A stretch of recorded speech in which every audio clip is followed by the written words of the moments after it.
Para Kinshasa to pesi bino mbote ezalinga inde kona bino Ben Lobich ya Cyber Café Ben Lobich na ye lisusu ko pesa bino nouvelle moko ya kitoko o ezali Déveloterie 2024 o ezali ko banda mokolo na le 5 octobre kino le 8 novembre.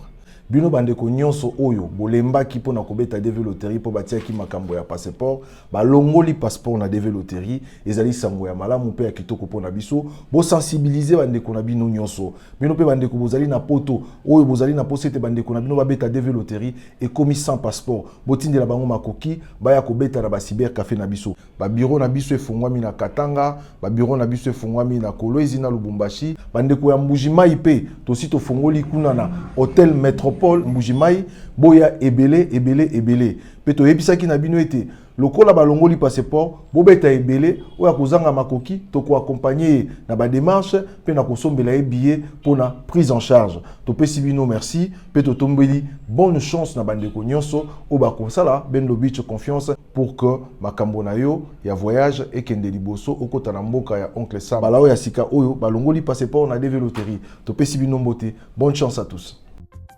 Bienvenue à Saphir Hotel, un cadre VIP propre et reposant au grand carrefour de Kinshasa, avec un service d'accueil digne de vous. Plusieurs catégories de chambres et appartements climatisés avec Wi-Fi et TV plus décodeur aux prix incroyables. Petit déjeuner y compris dans son restaurant aux spécialités congolaises et étrangères. Ouvert à tout le monde, avec une réduction de prix pour les clients qui séjournent à l'hôtel. Notre adresse, A4 avenue Ikelemba, quartier Matongé, commune de Kalamu. Téléphone 84 710 99 99 81 600 8000. Hôtel Saphir, beau cadre, bel emplacement, bon prix et beaucoup d'avantages. Bienvenue à tous.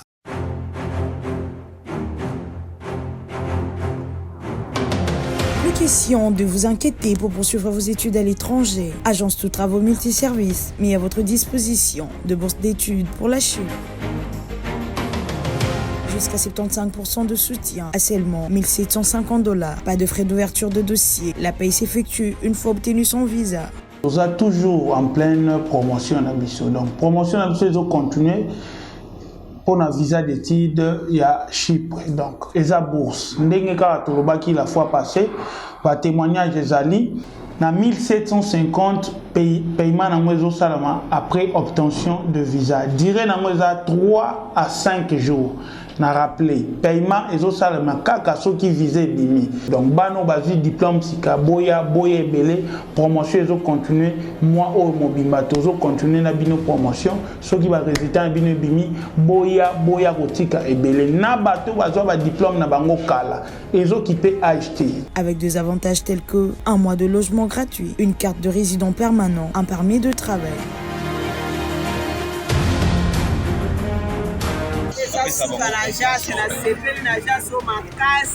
Nous avons été aidés par l'agence des maîtres consulting. En tout cas, le travail a été très bien fait. Pour d'autres services, l'agence de travaux vous facilite la tâche d'avoir des documents administratifs pour la conception et la gestion de vos projets d'entreprise. Notre adresse, immeuble GGE, 4e niveau, local 45, référence rond-point Willery. Vous servir, une autre priorité, telle est notre devise.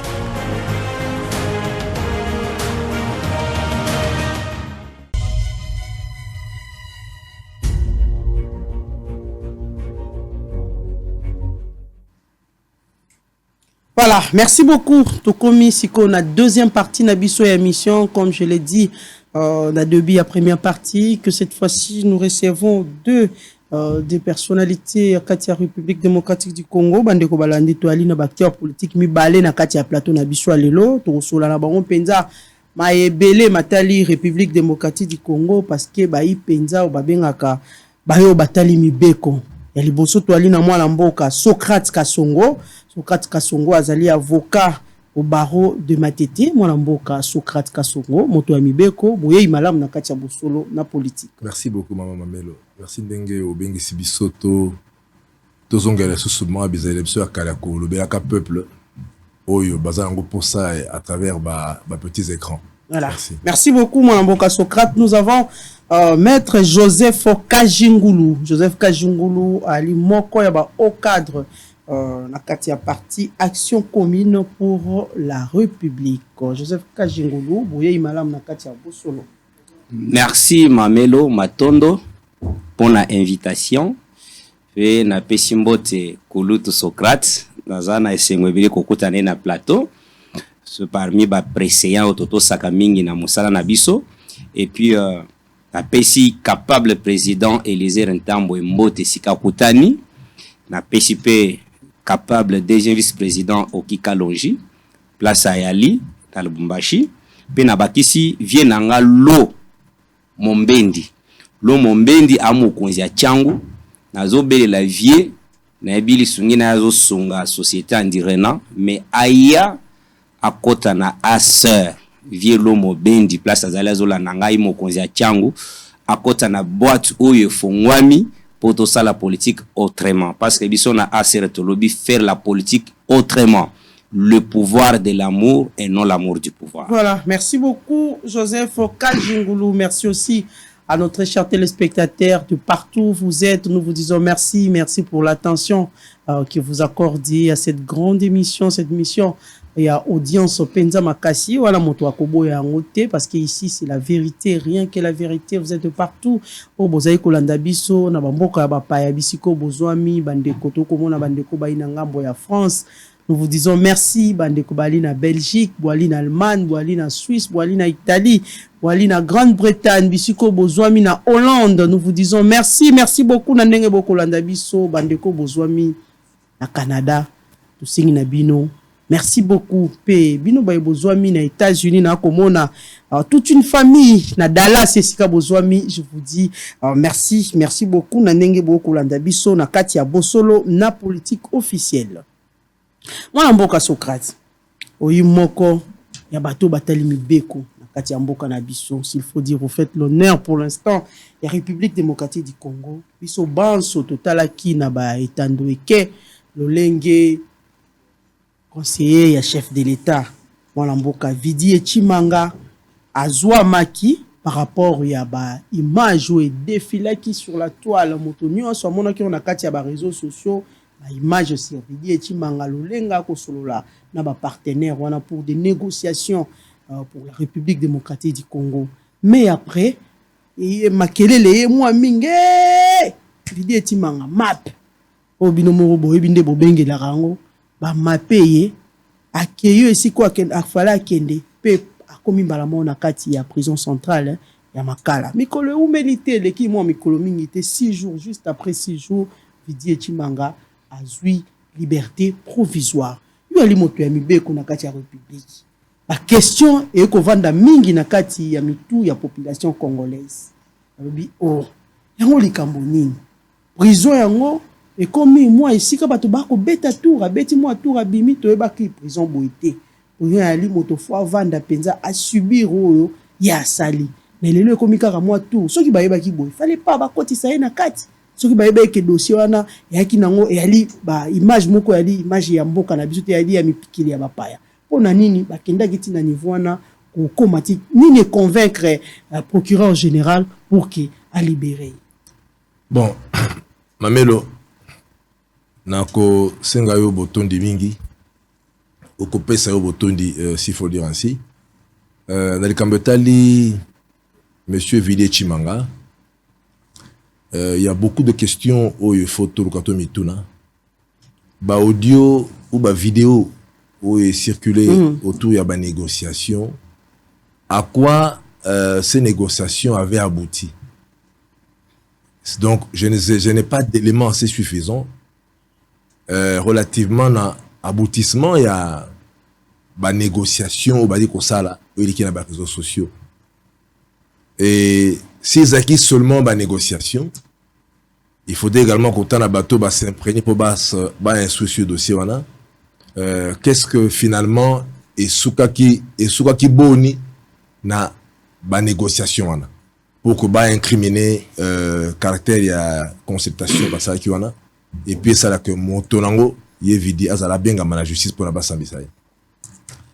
Aussi, la que Videchi Mangaya qui n'a parqué sous RI, c'est-à-dire, kaka risque d'information, bayo kaye.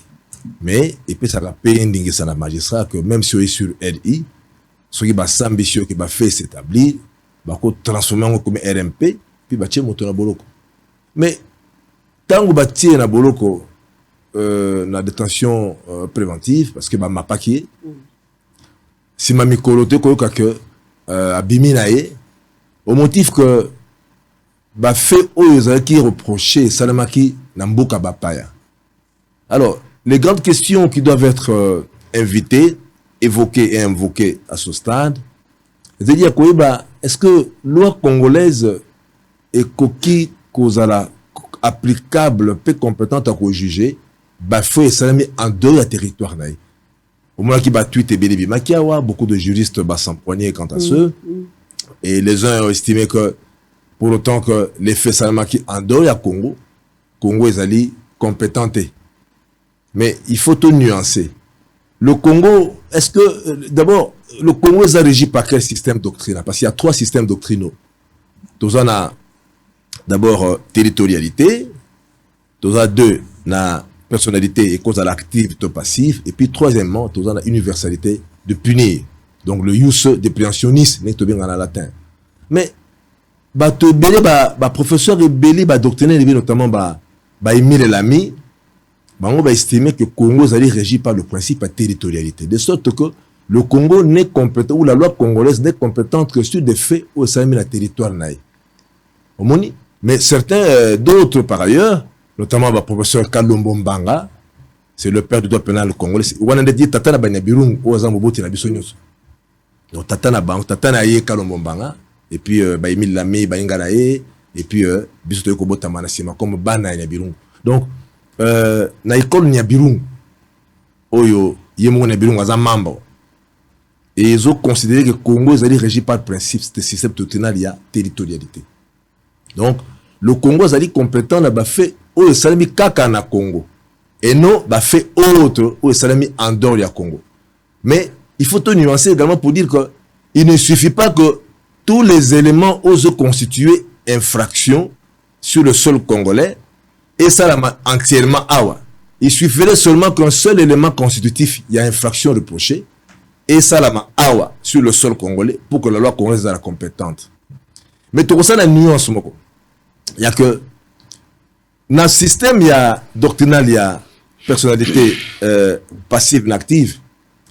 Lorsque un individu, tout ça, la confusion entre lorsqu'un individu, azali, auteur, il y a une infraction, en dehors, il y a mboka. C'est différent lorsque, c'est-à-dire lorsqu'un individu azali auteur y a fait en dehors mboka et qu'un autre individu en est victime, c'est différent lorsque Congo azali victime. Ce que Congo azali victime y a infraction, bien que celle-ci est se commettre en dehors y a Congo. Ces infractions-là, elles sont attentatoires na sûreté de l'État congolais, attentatoires na foi publique. Ils ont porté préjudice mortellement na intérêt essentiel à la vie, à la sécurité, na crédit à l'État, et que le Congo, indépendamment du fait que ces faits-là, bien que commis à l'étranger, ils ont blessé intérêt d'ailleurs majeur. Le Congo se réserve le droit de se saisir de ce cas et de sortir, de faire reculer le principe de territorialité. Ce ne sont pas des principes il faut ils déjà na kati ya mibe qu'on a vu surtout la loi République démocratique du Congo au lieu qui ya rosala s'il faut dire moi makelele wana moi populisme wana comme na boloko alors que batonien so bayeba justement les faits sont commis à l'étranger donc kozana on a impacté en RDC. C'est quand même étonnant. N'est-ce pas qu'il y a qui moi précipitation un peu pas PG. Justement, si Kondi à justice, il faut estimer après qu'il faut libérer parce que fait salamaki en dehors du territoire, mais il faut dire également qu'il y a de la précipitation dans le chef, il y a opérateur judiciaire.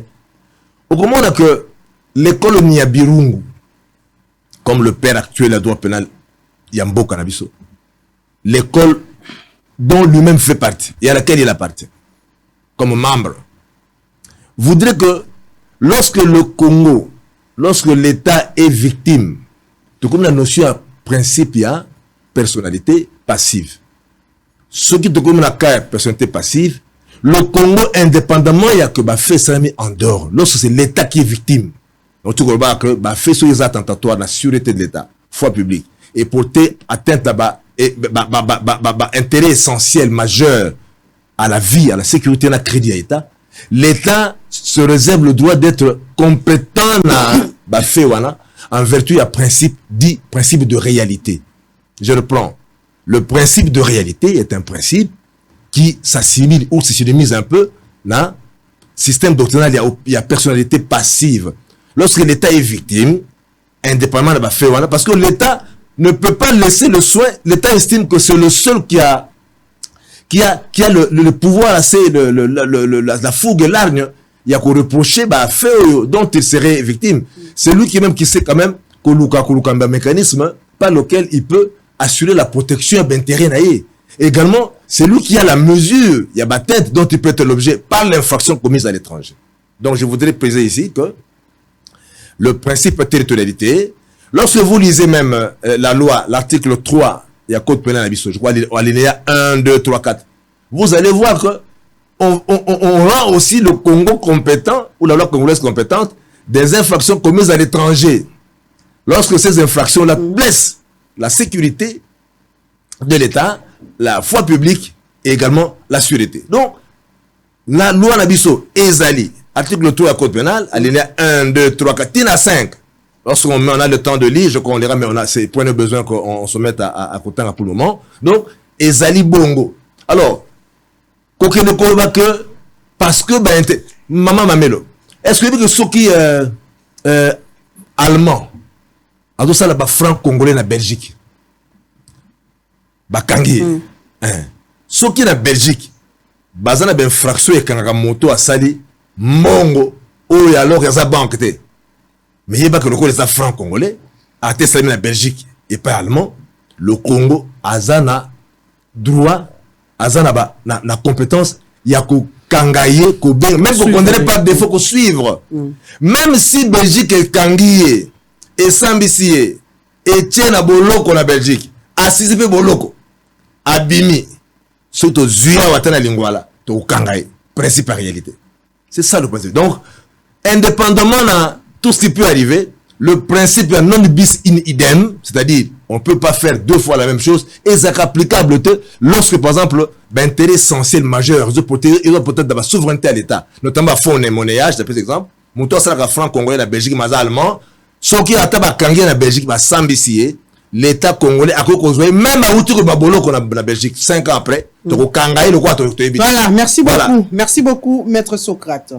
Voilà mboka Joseph Kajingulu. Yo pour ali motomo ya mibeko Voilà mboka. Bandeko balobi lelo bopesi opposition a raison Opposition à côté to la tango nyonso alobi ete prison centrale ya Makala et comme nango be siko bato ba ko beta tour bato ba ko kende ba ko benga ngo mo vacances okeyo tali kuna lolenge ni ali obimi bopesi bango raison lelo vidi etimanga Obé 6 jours, il est libre. Mamelo, merci pour la motuna, c'est très important cette question. Parce qu'ils ont touché vie sociétale. Il y a Bisoba Namoka. Mais il y a Mona Lobilango. Je voudrais ici, l'honnêteté intellectuelle nous exige remercier le ministre de la Finance Nicolas Kazadi. Parce que nous avons été contactés par Bandeko ou Basala Kanaba Régie financière. Comme qui n'a 3 mois, Tamakité. Juin, juillet, août. Alors, Tolobela qui a aussi un plateau. Les nouvelles à notre possession aujourd'hui, tous les 3 mois, Bafutaki Bango. Bandeko Rabiso ba régie financière. Pourquoi tu insistes qui dossier wana? Lelo oyo, tu ana bidi oyo to sengoli Kabila Tikaki 4 milliards. Fachi Béton na pouvoir, on est parti de 4 milliards, 10 milliards. Aujourd'hui, la proposition, si la loi des finances, et lobby est token de 14 milliards 600 millions. Alors, 70% ya budget wana ekouta beaucoup plus na ba régie financière. Et sengeli bato bena bazala na traitement malam bafutaka bango régulièrement. Dossier musuto kosena na directeur général à DGI ensemble aussi avec les ministres des Finances, il y a les Otoko Benga, les NI non pris en charge na DGI, les nouvelles unités. Bali Baïke na Kisasa, na Congo central, pe na Katanga, to Sengi Boy. Tango tolobi ke ba, régie financière ba ko sala ba recette, y compris les NI, ba ko sala mosala, mais baza pe, mois d'angier pour les régies financières. Dans quel sens? Moutoua ko futa mate. Ako kendaka na société Mogo Boye, ba proposer les impôts, peut-être pour l'État congolais, 15 000 dollars. Yenenga ko futa mate, il peut négocier, ba fouti l'État 5 000, 10 000 ba pesier à tiena libeng. Alors, bazwa ba NI non prise en charge, il y a DGI en charge. Nous demandons encore les ministres Nicolas d'intervenir. Alors, revenons dans la parlons-en. Omoni dossier à Vide Chimanga. Je voulais parler de ce dossier à 3 dimensions. Parce que c'est la dimension juridique, le précédent a brossé la théorie. Mais moi, je vais être beaucoup plus pratique. La première dimension est sengeli juridique na bandila wana. Ba Congolais ba kolanda biso na ta oyo ayebaki. Oto bengaka ministère public, magistrat du parquet. Tangwa ko bet ngisa mutu. Soit par les RI Ningabauti Koloba Awa, soit par les RMP, Alina deux missions, magistrat du parquet. La première des missions, c'est il instruit en charge et en décharge. C'est là que la population Sengeliba Fongola Miso, Namatoi Balanabiso Malam. Parce que chaque fois, nous ne venirons pas toujours dans les médias pour nous comporter inutilement. Vaut mieux aussi venir dans les débats bongo pour aider la nation. Et au fond, la religion, il y a compréhension, il y a peuple. Tant on va bengi si mout, ba tuniye tomoni vidéo, tolo ba kaya vidéo. Vidéo na yo au lobby boy, yo lobby nini. Parce que na mobeko, tozana oto bengaka la preuve c'est l'âme du procès. C'est l'âme du procès. C'est ainsi qu'il y a un principe en droit où le lobby actori incumbi probasso. La preuve incombe à celui qui a les faits. Prenons seulement les cas d'espèce. La théorie à école, il y a très respectueux professeur Nyabirungu, à laquelle appartient maître Socrate Balobi, pour les faits commis en dehors du territoire. Les juges, soit le parquet congolais, est incompétent de poursuivre. Mais on est tout de suite dans la contradiction avec l'article 3. Il y a code pénal, code de la procédure pénale congolais. Même pour les faits commis à l'étranger, le magistrat du parquet, Awa Congo, il est compétent pour interpeller. Maintenant, le principe de la territorialité, c'est là que le problème se pose. D'abord, le cas de Fidé Chimanga, sociologiquement parlant, est-ce que ça constitue une infraction? Parce que c'était une conversation. Je ne défends pas l'individu. Là, je suis en train d'étaler la réalité des faits. Parce que même Socrate l'a dit ici, à lobby bien, qui n'a pas tous les éléments. Nous tous, on n'en avons pas. Par rapport à l'aboutissement, il y a conversation. Parce que tant on a bandit les solo, 20%. Est-ce qu'il y a eu le marché concret avec ces investisseurs en question? Étant donné que la réalité politique fait voir qu'il a été piégé. C'est pour dire que pour ces faits-là, il n'y a aucune infraction à retenir dans son chef. Pourquoi? Parce que Batouana Baya quitté, Baya ko investir, et qu'il y a un investissement na bango, Bazuim bango, il y a 20%, Basanini, Bapesi Vide Chimanga. Et l'autre qui a touché peuple Nabiso Mamelo, là que nous devions tous parler, c'est façon ce que le magistrat Nabiso Bako Sali la Moussalango. Tout le bien qui a qui par RI, mais à Komikona, ça s'est transformé en RMP. Penandingue ba ma payé. Alors nous nous posons la question. En instruisant les dossiers, le magistrat est censé se baser que sur la loi et toute la procédure requise à la matière. Par quel élément? Par quelle conviction? Magistrat ou azaki na dossier wana atindaki ndekoyo na makala. Parce que maintenant na opinion publique, les messieurs tout le monde va que et commis koyo neti mituno ba koloba justice na souti c'est quoi? La théâtralisation. Ce qui n'est pas le cas. Illustration faite avec procès 100 jours. Tout ce qui s'est passé pour ne pas revenir, c'est toujours dans la procédure. Le long Vidier Chimanga a commis ces faits-là dans sa conversation.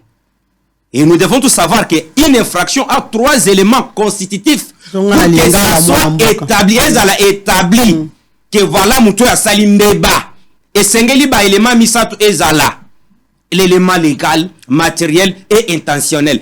Dans cette conversation, vous sentez qu'il y avait déjà l'intention, il y a qu'on se faire corrompre. Ça, il faut qu'on se le dise. L'intention était là.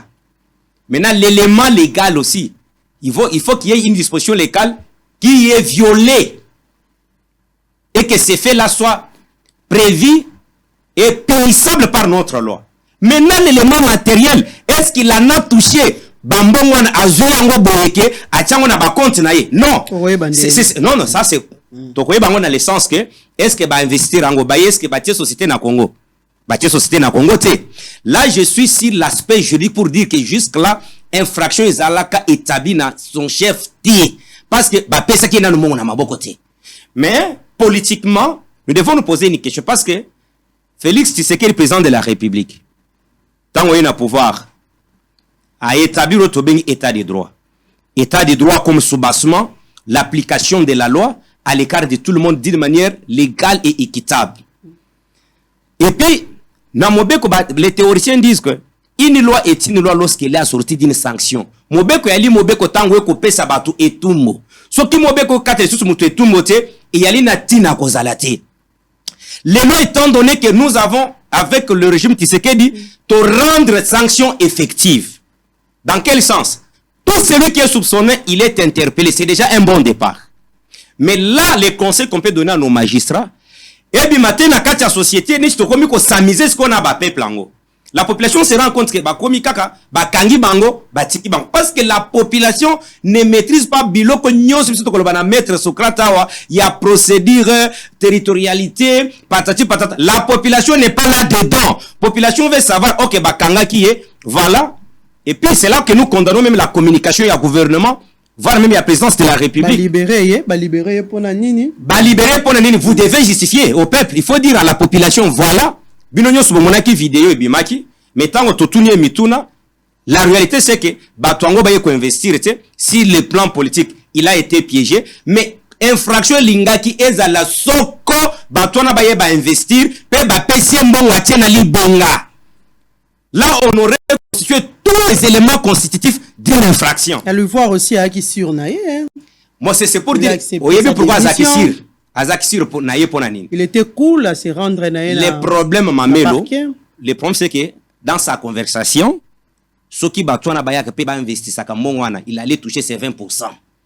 Ça c'est la réalité parce que à solele ngona ni. Si ko biso to na fait juridique, est-ce qu'a touché déjà mbongwango? Non. Et alors to kotuna mutuna sko na ba magistrat. Bango ne ski basu sko peuple na biso. Voilà pourquoi biso na parti à sœur. Action commune pour la République. Tolobi que faire la politique autrement. Dans les faire la politique autrement, cela veut dire le magistrat doit être instruit dans le sens de ne pas interpeller par complaisance. Si on peut biter na ba problème et belete. Magistrat, net problème ni. Dossier ko vanda mais ba pele ko kita c'est ko kita. Car là aussi il faut les prouver. Obligé à kosala likambo. Là aussi il faut les prouver. C'est pourquoi moni biso tolobi na asser faire la politique vraiment. Et loko biso to ko condamner. Oui, je vais soulever une dimension. Il faut fouta penda kuti. Na lobi boy maman. Na dalinal mati dimension na dossier wan. Wan eza dossier moko e monani vidé qui m'a en train de négocier bas pourcentage.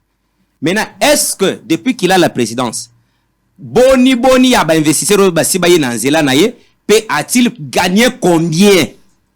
Parce que moko yango ebimi poisa batu banso ba moni. Cela veut dire que ba investisseur ebele ba kota na nzela na ye alia ba 20%. Et si le plan politique c'est comme si le Seigneur est en train ya ko purifier quand il y a Félix Tshisekedi, ya ko lukonongola bambuma ya mabe ko tia bango pembeni. Parce que maintenant dimension sociologique, population et moni neti ba komi koko sabango, ba komi ko sakana na bango. Et aussi, il y a peuple na biso une difficulté dans na Congo ya linini. La population basi ba mesana na régime oti koleka yake dossier nyonso na parquet ba pele kota na présidence et ko uta boye étouffer la magistrature pour essayer la Moussana Yango. Mais Félix Tshisekedi n'a pas cette politique d'immixtion. Il y a quoi s'y mixer dans l'affaire judiciaire. Non. Donc le chef de l'État n'était pas impliqué dans cette histoire. Il n'était pas parce que lui-même prône ce qu'on appelle l'état des droits et il a rendu la sanction effective. L'exemple. Vous savez quand Mozito fit premier ministre. Le chef de l'État il n'a sima makambo que belé kutu. Bali pini injustement bali na kati ya boloko. Tolobi boy mamelo. Bili son yo kanipe bilili e monani bato ebele ba ikuna ba msu ba innocent. Balandela rabango te lolenge. Koloba bongo ete chef de l'État azasi ma dossier wana. Et ali batu ba koloba na ba réseaux sociaux et encore il faut les prouver. Yango monaki président de la République à Lobaki et sengeli koko c'est la motuli kambote ko fingate mais vaut mieux critiquer la gestion ya ndenge régime ko gérer. Ça c'était naki démocratique. Et là on a kotuna balobi Tshisekedi azasim mutua zoloba est-ce qu'il peut venir avec une preuve tangible parce que lui-même par rapport à ces cas lui-même dans les chefs de vidé timanga l'infraction n'est pas établi. Et j'apprends que ba PC liberté conditionnelle. Oyebi makamoto lobi pona ba magistrat. Olie batine ke na makala po basala kwenda vutuka wana et pessima ben à l'opinion. Il a fallu construire cause c'est un anda parce que sa fuite n'est pas craindre. C'est un responsable. Akimi Pete. Et puis sur le plan d'éthique, si le plan d'éthique, il a commencé par démissionner. Oui. Et Moutouane Ngwana Kokaki Kaka auditionné, Kozong Senanda, au besoin. Si vous voulez que tu aies une résidence surveillée, Botielier, pour que la population abanda pour interpréter mon mabete, parce que les lois est commis Kolobano, alors Kaboune, pourquoi vous payez liberté provisoire? Tout ça, quelque part, il y a un moment qui chef de l'État toujours na Goma. Jimmy Kitenga malade, a ko senga po anini boko bimisa ete. Donc c'est yango mo biso to lobi. Ba be mulungano akufeli mwana po anini abimita kenda ta ko s'incliner ata. Yango biso to lobi. Susciter makambo ebele. Et puis il faut différencier aussi les dossiers. Jimmy Kitenga a été interpellé pour nanini, Barnabé pour nanini, tout ça sont les infractions différentes. Mais pour nanzoto soki mutazo bela ninga balo Jimmy c'est notre ami, c'est notre frère. Au moniteur, on la politique, nous ne sommes pas les ennemis. On est adversaires politiques. Vous comprenez? Namite, moutoua zana dossier na maboko. Basenga ka, tu es bien le kaka. Ce qui moutoua lobi que santé ali malamoté, le rapport médical doit le prouver. Si c'est prouvé, azana ba avocat na ye. C'est il ba landelango davantage pour que akende ba soigner nenge longo bami. En conclusion, pour la dossier à vider Chimanga, moi ce que je peux demander au président de la République, il y a aussi preuve. Il y a que ici au Congo, il y a des compétences. Au bas militer ensemble la présidence de la République, les revenus, bah au pe sala qui misala na niveau de présidence peut prouver limite na bango, les revenus de faire maintenant un bon recrutement. Yaba na mboka au pe bundaka bitumba sur le terrain au na Congo, ko pe sa bango cabinet wana pilotage à cabinet ensemble avec d'autres connaissances net ba Socrate tout na bango boye parce que la vie publique est caractérisée aussi par l'éthique et la moralité. Déjà, tant que Moutouane Ngwana et Bimi Bongo, hali sous la moralité n'a conscience à c'est sous peuple. Et tout ça, la difficulté, il y a Moutouane un mandat électif. Au moins, il y a des bêtises, nous permettons à les termes. Ils ont la ministre, ils ont la gestionnaire et entreprise publique. Toutes les erreurs, bah faute na bango nyonso. Président de la République. Voilà, merci beaucoup. Merci beaucoup, nous devons prendre Metsoka. Comme exemple, pour n'acheter une minute, Tango Kabila sali 18 ans. Lelo to tikala kolobateke, ba Mozito, ba Chibala, ba Persona, ba Antoine Kizenga, ba Matata Mponyo ba échoué. Tout le monde toujours que Kabila a échoué. Cela veut dire, Tango ko nommer Moutou ya ko rendre au service pour que ton mandat soit sécurisé. Voilà, merci beaucoup. Moi, Namboka Socrate. Nakozong Samaloba et Painayo. Mais qu'est-ce qui se passe effectivement dans la prison centrale à Makala? C'est les conditions de Ali Bonte pour na si pena meka ko visiter moi ba pavillon wana tout stocké dans le cadre ya mois de la femme, mais quand tu entres ça ne va pas, ce qu'on continue à ça ne va pas. Mais les politiques au moins tout le monde a moi cadre ali moi bien ina moi frigo ipe na moi télévision de ngonga o peso ko kei mingi ba ko landa biso bakolanda biso en direct na kati ya prison centrale ya Makala, bakolanda boso na politique, bakolanda pe ba chaîne mususu. Mais qu'est-ce qui fait qu'à chaque fois, surtout les politiques, ceux qui bakoti kuna, il faut qu'ils tombent toujours malades. Nini esala kayango. Et puis deuxièmement là kotuna yo mwana mboka. Est-ce que la situation de Tiboui magistrat, c'est vrai, à Talaki, ça, binomoro na mibeko, webi ete loi, oh, ceux qui allaient à l'étranger, ils sont en boka, ah, toko sala, toza vraiment toza pena na makasi wana ya kosala le côté, mais au moins, vidi est entré, il est sorti, ndenge batu ba koloba, atambola ki akende ko tambola kuna na kati ya prison, mais moi la mboka, est-ce que les gens ba toujours na confiance, il y a état de droit? Mamé na koloba boy, omoni d'abord ba politicien na biso soki ba koti boloko ba belaka condition te omoni psychologie ba exact moi psychose mais ba benga maladie na psychologie la claustrophobie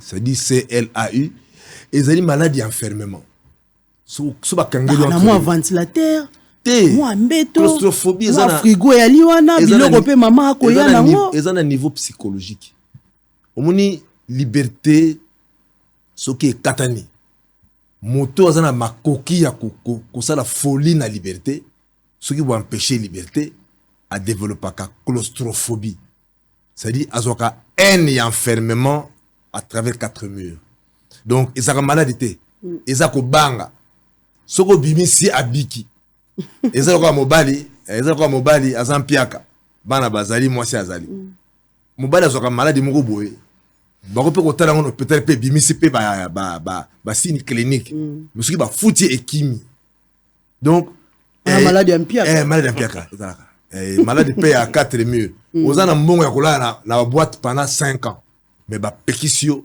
okena tana privé au moins liberté wana pe ça ka trouble deuxièmement mais soko magistrat a bengisi vidé Chimanga sur RI azo information a converti RMP à tiena makala. Et puis, il faut se rendre compte que, basé en compte argument, il y a avocat qui a fait Salamaka à l'étranger. Encore que c'est fait, tout déterminer si remet ça constitue une infraction. Parce qu'une négociation peut être sur un terrain simplement, il y a prélude à la commission à une infraction. Mais ce qui va prendre en compte que Vidi Chimanga s'est fait à l'étranger qui fasse la liberté provisoire, Mamelo, n'a droit, on peut ça y m'élever. Donc, il y a une précipitation dans le comportement. Ce qui va faire non poursuivable, soit infraction exatée, soit territorialité bloquée Congo. Mais ça l'a élevé. La liberté provisoire, les aïeux, qui montent aux libertés, mais tout en étant soumis, tout en ayant le cordon ombilical avec la justice. Donc, c'est une façon de dire que les faits sont vrais. Est-ce que cette liberté provisoire existe toujours en RDC? En fait, la liberté provisoire, le Congo, le quoi, n'est-il? Non, moi, c'est notre quand tu vas premier ministre dans sous liberté provisoire, dans le comment définitivité, par au vieux à ma condition. Donc, ils ont moi regret que précipitation et salam. Troisième amélo, mais bien le quoi à Pénétia, mon conseil, mon conseil a démissionné. Quelque part, ils ont légèreté. Le régime. D'autres pensent qu'il était cool, hein, flexible. Non, parce que moi, c'est club à battre. Moi, mon konzambo kana baninga ne bazika mona poto bazo vanda, bazo solola, moi na maya zubo konzi. Mais normalement, il faut que ça baninga na. Mais camaraderie aux acquis au départ, et qu'on continue de ce qui moko na bino nzamba pamboli. Moni, au démissionner. Au tika mokonzi, mais comme il y a un danger, au comme dépositaire, secret d'État. C'est un danger, mais c'est facilité, légèreté, frivolité, désinvolture avec laquelle batozo ko quitter mokonzi, azo seka. Donc c'est pas. Nakobelo ko moko ya que lutte il y a développement et que ça na lutte il y a concrète à pouvoir. Na ba likambo nobela mokonzi mboko likambo na bemission na lekaka. Soki bo bundi pona ko zoa pouvoir. Il faut que ça n'ait pour développer beaucoup yango tango bozu bokonzi yango. Il y a des gens compétents dans la lutte qu'on doit payer à la sueur, mais il y a aussi des gens à qui on doit chercher d'autres endroits pour être utile à la nation. Pas n'importe où. Lutte il y a développement yamboka, exact et kokana lutte il y a conquête à pouvoir. Conquête on a muscle, les chètes, ba paquet, ba mollet, ba coup de tête, mais développement c'est un profiter, c'est un ramutu. Il y a des gens à l'extérieur qui sont compétents pour accompagner vision pour le développement. État de droit à finalité, état de droit à passage, c'est un moyen pour le développement. Ma mère Robaboy. Elle mon ami Tunaka. Tango mokonza boka bengi bana maina yebo vanda tokina mikili to yawa to sala. Mais bo sala musala malamu. Bazul ba ki mona mama mokonza boka ifalo ko a écarter bat, c'est vrai. bato basi basali mosala ba preuve ya ba limite ako écarter et belé basali preuve pe que basa compétent na ko bele ko omoni bolingo ebotamaka ne stango a pasi et sika na sala mokena kotela Félix Bokonzamboka yali yaka chef de l'état là na monaka bolingo ezomaka na pasi na mboka mopaya et qui science occulte na makasi je reprends bolingo ezomaka na pasi na pasi na bo pasi na mboka mopaya bola moke na mboka moboye boko sala ma bricole moboye bozongi bolingo wana mwa mboka moke ke ba courant ke ba mai chauffage communication mwa mboka monani mwa soirée mwa whisky mwa jus ya pasi defisanga ça nyonso na mise ensemble emso boki passe bovandi passe boki ko sala mosaba de bubuka ta ba pomme boata bota da momo na station mwa bricole moboye siko malili makasi bozo lenga boy ensemble moboye boki nzala boki ko yiba bakoko balandi bino mutazoki ba histoire nyonso ya pasi wana na mboka mopaya soki bozwi bokonzi eleki science occulte na bolingo donc moto na montagne metient na place à mokonza mboka ezali science occulte eleki science occulte na bolingo moto bonyo kwa mina ye so nzamba fongoli bino bolingo ezaka makasi mais bolingo wana ele kandelote soki na l'encontre ya vision ya développement ya moto ba pesi bâton pas développer mboka moni mabelo lokola mokonza zui vision il faut également que bateau yo ba ndeko moko ba nika mokonza mboka ouais ba soutenir j'ai comme l'impression que entourage ya mokonza mboka ezo ko la distinction entre nzamba pamboli bango après avoir passé longtemps dans le chômage après avoir souffert na bozwa nzete bo développer mboka oyo ezinamba ko banda 32 ans 4 ans 21 ans donc ligne de démarcation entre nzamba pamboli bino lokola bo wuti na piaka na nzamba pesi bo botonga mboka siko distinction wana bazoko sala yango te. Les gens estiment que pour avoir souffert ensemble c'est le moment de jouer. Non, c'est le moment de développer au sommet de l'État. C'est ça la différence. Donc na kosenga na entourage moko mboka basa la démarcation entre ko pambwa mana bango na nzambe ne seka ba uti na libanda ya mboka ba sala misala ya pamba iso futa bango muke koloka lelo ba confondre yango te na lelo na ba moyen ebele likolo ya mboka na ba institution ya mboka basa la distinction entre ko pambwa ma nzambe na ko uta na passe na ko pambwa ma nzambe la ko devrer mboka o ba zinisa ko banda mobutu soki ba zui conscience que ba bengi bon pour ba développer mboka mobutu zinisa ko banda 1960 tilelo makambe ko changer. Donc mokonza mboka na yebi ya solo nazo tia na place na yo ya que pasi bolingo uti na pasi il qui science occulte na makasi mais il n'est capable de noter. Donc mamelo pour na comme résumer ko ba que bato na mboka na biso baye ba koyi ko sala distinguo entre lutte ya développement na lutte ya concrète ya pouvoir pour le développement. Soki to kaboli yango te to suka bato ba misaki mutoki pona to zo bokonzi to tandemi na ngona nzela to ko suka na diyenga to un jour to ko mamboko na bakabin état de droit ezo ko exister ou pas to ko mamboko na bakabin bamsuba to za distraction le roi to za ezo be liberté d'expression. Ah, liberté d'expression, certes, oui, on refuse pas. Mais il faut également que tout le monde soit mis l'esprit à qu'on développe un bouc et zindi. Le pays est en bas 126e étage, il y a sous-sol, il y a souffrance. Il faut un matin. On voit la volonté à Mokonzamboka. Mais il faut également qu'il va te entourer. Kabila yo le la sur la c'est parce qu'il a estimé à la fin que bah permettre qu'il était à l'inga na peuple. Mais ma coquille zalaki. Ata ba projet ba gratuité. Et la constitution.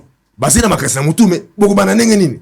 Yon to kosenga na bato o baza contrôler mokonza mboka ba sala un grand effort pour que ba développer mboka oyo parce que ba critique eleki mingi ya que social banzeli betongama nyonso etongama mais to kosenga que nyonso to sala mona to tour mokonza mboka bato bazeli pembe na ye ba tia esprit ya développement ba longo la fibre ya camaraderie na mutu et vendre bango pona ko bangeza la te ba démissionner na tongo musa démissionner pourquoi et c'est légèreté voilà et ali légèreté comme l'a dit Maître Socrate Kasongo toko sili sapenza si joyo na mwana mboka Kajingulu bato mingi balobi na tango ya Joseph Kabila Kabange justice ya ki instrumentalisé asi tango toye na Félix Antoine Tshisekedi kuna babi kuna kutunde mama na théâtre dossier 100 jours e banité makambo kutu etali ramu kutu kobeta tali solote Mamelo. Le dossier est bel en suspense. Merci, mais na obandana notre place Kulutu Asukeli. Attention, bonyo kwa mina batu. Boye na pouvoir. Il faut faire aussi les distinguo des choses. Que faire à ce stade? Mututoko nyo kwa manaye, mais faut trouver que azana capacité ni qu'est-ce qu'il peut faire na pouvoir autozui. Pe ko PCP posto ya makoki na ye, ko pe posto ko longo mamake, s'il fallait ko zoata compétence na classe scientifique congolaise, na ba universitaire, même dans les corps professionnels, tous les corps professionnels, parmi les médecins, parmi les avocats, donc beaucoup y baba expérience na ba compétence pour les biens ya Moussala. Ce que Otali zinga chef de l'État, ce n'est pas tout le monde qui est venu de l'Europe qui n'est pas compétent. Il y en a bao ba ko sala Moussala remarquable, mais ana ba ebele ba ko kokate.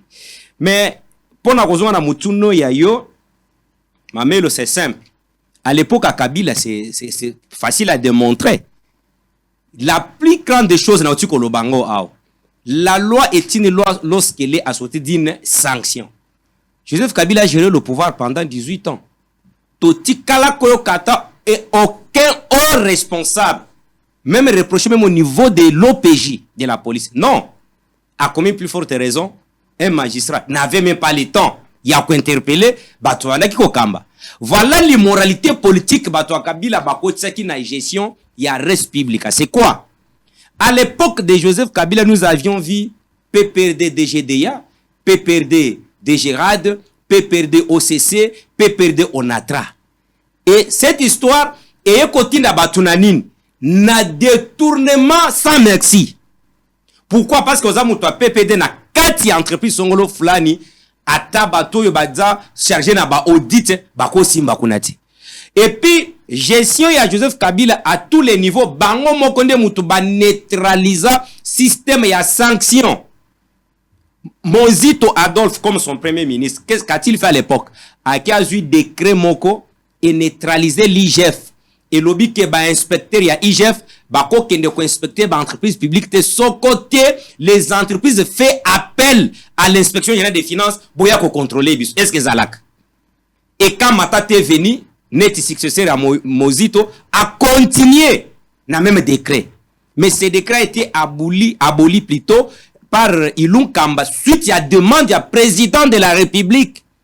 Yango komone le loyo permettez les termes tous les mibi à cravate à baza contre Moussala et IGF. Ce que IGF fait aujourd'hui au Bako Benga patrouille financière que nous soutenons fermement. Yango sali que la DGI le mois passé tu ko sal surplus à assignation na 200%. Également la DGRAT et la DGDA. Cela veut dire que la sanction lorsque vous la rendez effective et lengisaka et bangisaka. Même depuis la Rome antique, lorsque même les rois sortaient pour donner son édit, oh les lois avec l'évolution du droit est commis, les lois provinciales, oh bah députés provinciaux bah votaka. À l'époque c'était l'acte du roi, l'édit. Ce qu'à l'obé en boye, bah toba kolenga bah kozonga sim. Wana c'était vraiment justice moko namba poche bah souvenez-vous. Arrêt yanini ya cour constitutionnelle à l'époque, les tout puissants. Les vieux, on ne peut pas nous intimider. Shadari. Akenda makamboyo ya Kazembe pe asona mo akufaka ex-gouverneur ya Katanga.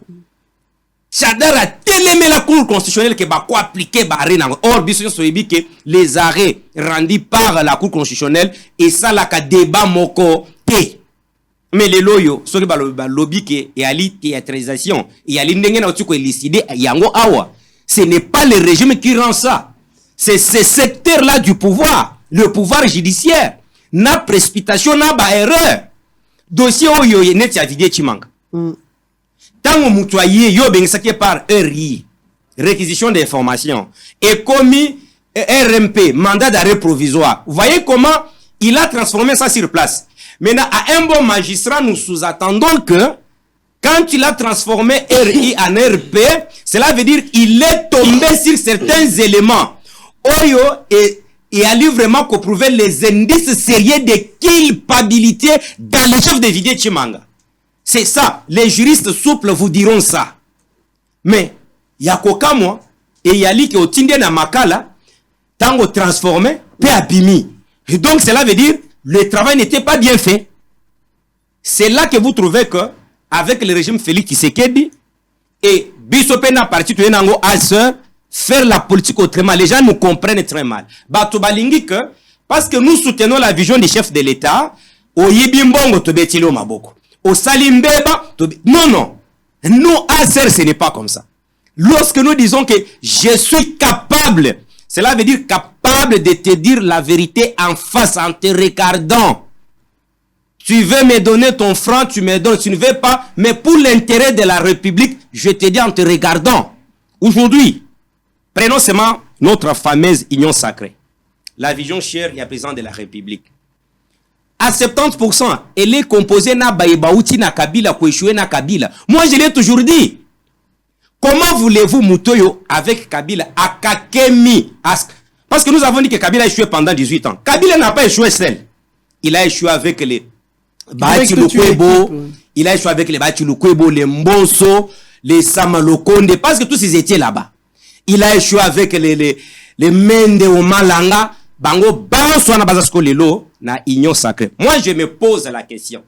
Qu'est-ce qu'ils doivent encore ces gens-là donner à Félix Tshisekedi? Oyo Bango Bapesa qui était Kabila pendant 18 ans. C'est pour dire, le président de la République a l'intérêt. Il les a déjà servis parce que Belé, Kimati Kabila, a servi parce qu'il y a un problème qui se pose. Prenons seulement par exemple le regroupement, il y a AFDCA, il y a Modeste Abati Lukwebo. Tolobakabi Sonyo soit tango isoke, la majorité qu'avait l'FCC, il y a élection en 2018. Izaki il y a Moyibi. Tolobakango bongo. Mais, tango tobeke que ya Moyibi, les lots, Modeste Abati avec Batonaye, il se cantonne toujours derrière poids politique. Cela veut dire que Baye, ba député, yaye. Ezaki avant normal. Yaye, parce que Tobo Saratek, Azaki peut sur la liste, il y a FCC. Alors, je sais ce que balobi que le community théâtre, il y a par rapport à Nine.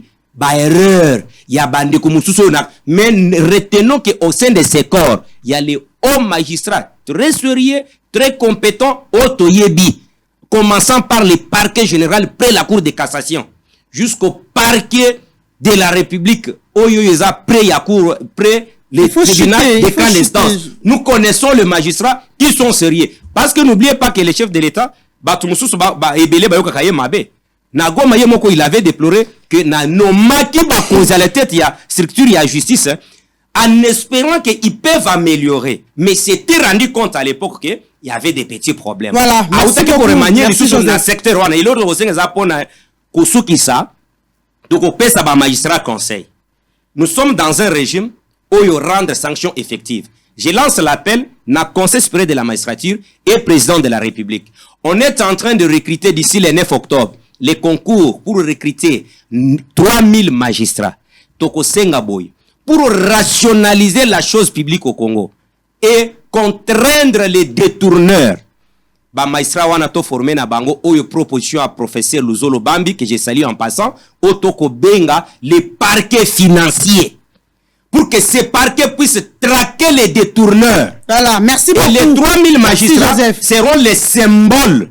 Il y a décollage, il y a appareil judiciaire Nabiso. Voilà, merci beaucoup Joseph Kajingulu. Nous allons prendre ces éléments. La police procède à une fouille systématique à Lingwala et à la commune voisine de Kinshasa ce vendredi 30 septembre dans le souci de lutter contre les phénomènes Kuluna dans la ville-province de Kinshasa.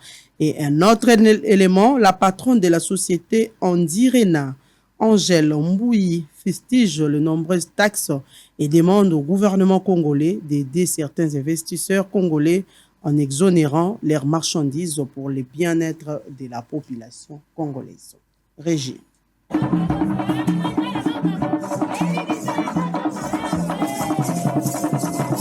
Au cours d'un point de presse tennis ce mercredi à Kinshasa, la patronne de la société Andirena, basée dans l'import et l'export de vivres frais, du riz et tant d'autres produits, et dans le transport fluvial avec ses 2 flottes maritimes, Madame Angèle Mbouyi a confirmé que cette dernière évolue normalement bien sur tous les points malgré qu'elle n'a aucun appui du gouvernement congolais.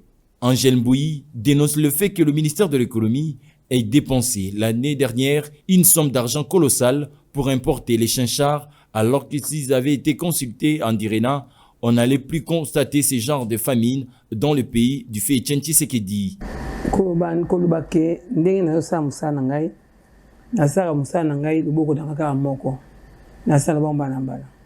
Naza diaspora on a uti na mboka ya bapaya na botami na Kinshasa ne grandi ya Kinshasa na ke na mboka bapaya na ke ko ba mayele kuna na ye awa na mboka na biso ata mukolo moko te l'état congolais assume ata papier mouchoir tant na bini wana bo comprendre. Dans la foulée, elle fustige le nombreuses taxes. Ainsi, Madame Angèle Mbouyi demande au gouvernement d'aider certains investisseurs congolais en exonérant leurs marchandises pour le bien-être de la population congolaise. Le ministre économie qui est en Namibie, babaki qui basé en Mbisi, biloko kota mingi na décembre 2022. Mais jusque là, il y a ceux qui ba konzambo ka baza ko landelango. Alors iloko moko te o ndambo yaki apesa ba coréen. Mwana mboka moko te azoki biloko koteka. Le numéro 1 de la société Andirena s'est dit disponible pour accompagner le gouvernement dans le cadre du projet de développement de 145 territoires et lutter contre l'insécurité alimentaire dans le pays. Parce que si on a pris un bloc de sombaka, on a pris un marché, on a évité ce que ça pour la douane et les quitter le makasi pour moyen pour la douane. Douane les a talo donc ceux qui t'ont causé au côté wana pour na côté à douane. Balongwana nous na toujours le quoi Abidjan mboka isa basé na isangana douane. Ba misana Abidjan na bango na misina douane na kati.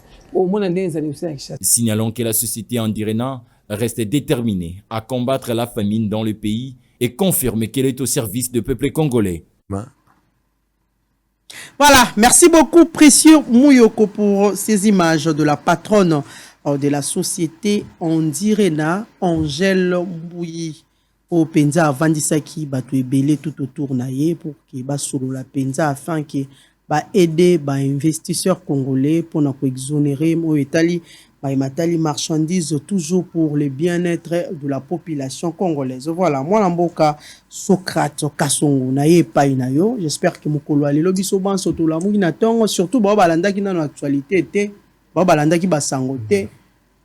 Na tongo ba komi koto aweleri ba suka ki accès à la quitter pour fouiller qui pena systématique na kati ya commune ya Lingwala pe na commune ya Kinshasa ba commune wana mi balé penza et qui na fouille pour to moni que ata moto moko te alekaki jusque là pe information est circulée na noté to kozela traque qui toujours par rapport à phénomène Kuluna ou bien la situation que nous sommes en train d'attendre bisika biso ke bato mususu ba ko kota ba ko bimandeti ba fou mais ils sont des personnes non autrement identifiées, on ne sait pas, on attend une communication officielle et pas Yemoko, commissaire provincial de la police nationale congolaise, général Kasongo. J'espère que Yemoko Azali Penana le même yawana penza et a annoncé population congolaise nani ba moni kuna ba kuti nini pe ba kangi nini kasi mokolo alelo bisonyo soto vivre yango opération ya ratissa ici il faut dire motomoko abimi kuna te na kati ya commune wala bandeko to kana mamba sala kuna babi il y a pas d'entrée, il y a pas de sortie. On a déjà na 7h du matin, pas d'entrée, pas de sortie, moto moyen à côté alité. Mais lelo penza li kambo ya phénomène kuluna to ebité ce qu'il faut to ke na yango wapi. Bino boali bato ya mibeko. Situation na eko déranger population congolaise. Les gens ne savent même plus sortir au bimi mais retourner à la maison et comme moi crainte parce que les heures tardives, on a un problème pour quota. Surtout que nous sommes déjà arrivés dans la période de pluie, de éviter parce que quand il y a la pluie, babimara sous de plus en plus pour na ko tungisa bateau, pour na ko boto la bateau, so peut ba kutu na lo côté ko dépendre na humeur na bango, ba ko kata yo machette ba papi yango, on ne sait pas. Cette situation toko kende na yango wapi phénomène kuluna oh le commis il faut dire bombe à retardement pour la République. Surtout que les pays s'approchent de la période électorale, ça ne va pas avec cette situation de Kuluna. Alors, tout le monde peut, ba mineur ba koti mingi na makambo yango, ba no amekie, au monde avait na mwana ya 14 ans, mwana ya 12 ans, a Kuluna. Asimbi pe lichette. Ok, yoku tuti okomi tata mokolo boya musupe, nanu kuto simba ta lichette te pour papa, moi ko za liboso anzete nde obeti atana liboso anzete. C'est quoi situation yango, toyebite bombe à retardement à Kinshasa bato bakomi na ko banga, les gens ne savent plus sur qui il est na Kenya mama simba sak na ito la tata wolo na yo ekomi pasi mo la mboka Socrate maloba epai na yo. Oui, maman Memelo, de cause à effet, phénomène kuluna na wumini mi pona ko étudier en Ozali sociologiquement vous allez conséquences yanzala. Vous allez outil na destruction ya tissu ya famille. Moi ce qui nous allez ali mingi ventre affamé na point d'oreille. Les beaux tezala nzala, moto a comme un instinct de survie. Tout comme la culture la tour, moto bimi na tongo kwa ndeke ya kulu kapasa ko attaque grain à l'os azon na poko. Alors, la régime wana o ça là que social les oyana no tepo et vendre pena na mutolo na libumu. Ya muni bateau sotali mode opératoire ya kuluna zali intérêt immédiat. Alors sur l'autre c'est sûr la poto zali il y a criminalité un peu congénitale, c'est comme si mentalement baba na mindele baza pena ba kuluna ya mutu ya nzalate. Na tuni ali passe biso ali nazo na komani komona kezali social sozo kende liboso mbango tendenge libumu zo sengela ventre affamé attendez toi te sobolo ba yokate. Na tuni mamelo. Est-ce que ceux qui garçons vont ensemble? Balambi fufu. Et beli, balata 8. Bazolo kanini bakolia nango. Bakotuna na deuxième licence. Toi na bon à la mer. Donc matoi na ko bongisama na bizale na société. Et ndaka libumu. So bo fandi ensemble. Ata ba jeune garçon ba vani ensemble ba tumbaniao. Ba zo kiba ola fufu wapi. Ba to nana a passé la première session. Non. To nana za mbonga fufu. Donc libumu mutuna zaleli na munoko et ndaka libumu. Le ventre conditionne presque tout. Ba kuluna ba komi na au-delà du fait que zali bana auto banaki na banda ko lokola bandoki. Bala libanda ba komi ba shake. Ba abimi na ndako na 8 ans azui malili libanda ti 28 ans azui molimo ya libanda nyonso za kama bena bututa ekuta kayena nzela soit simbi le shit na esprit wana ya sali 21 ans ala libanda ngongi amona banyawo ya ba 1h du matin amona mpuku na 4h amona ndoki utuko pumba zonga amona ndoki abosani poso donc à confondre les tissus et les manières de nyonso voilà mais yibi à mon nyonso ce soit simbi chez dans un nzala il n'est pas de pitié moi je crois que ndenge mukonza mboka na baseba collaborateur na bazui makantia bazui kuluna batindi ak solo na masango tout ça l'énergie na bango mais ngana zo mono que au-delà du fait que bazo kanga ba que kuluna sa masango tout ça le moins fort que bilo kwa kulia car mingi to betra ba bateau magique wana il y a moyen ce qui kotongambo ke senga d'abord infrastructure oui c'est une bonne politique mais ce qui moto kinza ko dia principauté mon donc nzala za iloko mo pesa moto mais makanza akena ko nena na prince dona achepe na bola nena na prince pour penser lumba solo pour ça le oliate mais ce qui moto tondi prince na batongite akona na principauté. Donc moi je commence à voir que social qui est moi mbango na niveau ya panier ménagère moi l'osso kota ce que je pris à l'osso na Thaïlande surtout aussi pris sac l'osso a pris à sac à semoule. Moi je crois que atala ba fond na biso to que mutayibi sali bo yibi 100 millions mais au lieu de 100 millions ce que sombi 4 sac à l'osso $4 bo affréter avion bo changota sac à l'osso 10 000 sac à semoule 11 000 par exemple. Bon affrété c'est que ça ba somoul na Zambie ba tout ça na katanga da kenda ba mission mon sac 20 000 francs ça somoul ya peu même akasi bien 20 000 francs $10 voilà $10 na katanga mais pour ne pas water il y a quand même lieu bazo ba avion ba ti carburant ba ti kérosène et qui ne ba Thaïlande ba mboka ba ju somoul hein ba cette subvention alimentaire parce que ba sombeli biso ba somoul ya ba $4 ba $6 ba sac à l'eau sur ba Thaïlande ba Pékin wana ba inango. Mais maître Socrate, n'est-ce pas qu'il cause à la paix problème, il faut donner de travail aux gens, n'est-ce pas qu'il faut payer sa moussala et pas yabatou parce que le fait il y a aussi même si bâti c'est moule na 10 000 francs, même si on peut rabattre bah prix même na 5 000 francs, mais quand quelqu'un n'a pas de travail, 5 000 en quoi? Oui, mamelo. Oh, le bébé, malamu dans ce sens que mon sala, et puis ça moko na moko pouvoir à consommer. Mais ceux qui n'ont pas ils ont travail. Justement, mais ceux qui ont 5 000, bakabi 5 000 basé belé. Motakoyi ba pega po akoluka aluka 5 000 akende consommer. Ceux qui sakalo sur 5 000, saka semo 6 000. Il y a peu cause. Ndé niveau na ça va 12 000. Vous payez sakalo. Na bakabi à 12 000 basé belé. Parce que mon salaire, c'est sa critère, dans facteur, dans mon possibilité, dans mon pouvoir consommer. Mais ceux qui l'ont, c'est comme 8 000 francs, ça galos. Oh. Mais, au cas où il y a une mèche, il y a rasta. Vous ça galos. Mandia en rosa souté. Bisiko, tout le monde a rabilo européen moins cher, mais mandia ba presque partout dans le monde. Oui, mandia zanga kate. Na bango ba bato ba senga ba tiara le boko pour. Ils sont partout. On a la qui autant que ça place 5 ans à Gabon. Comme enseignant, là bas Brazzaville. Na tali, moni vie sociale, hein. Ce qui est allé, ce qui est monté, d'être la Gabon, ce qui va foutre moto. Salaire na, y a maître école primaire. Alors qu'on a soumis frigo, ventilateur, congélateur à mouquet, na provision, na salaire. Donc dans les montants. Voilà, pouvoir d'achat. Fais ça. Na mona ka mitu samande ndoko sa na moment oyo entre dollar na biloko. Tali no mona biloko zo dollar zo mata te biloko zo mata.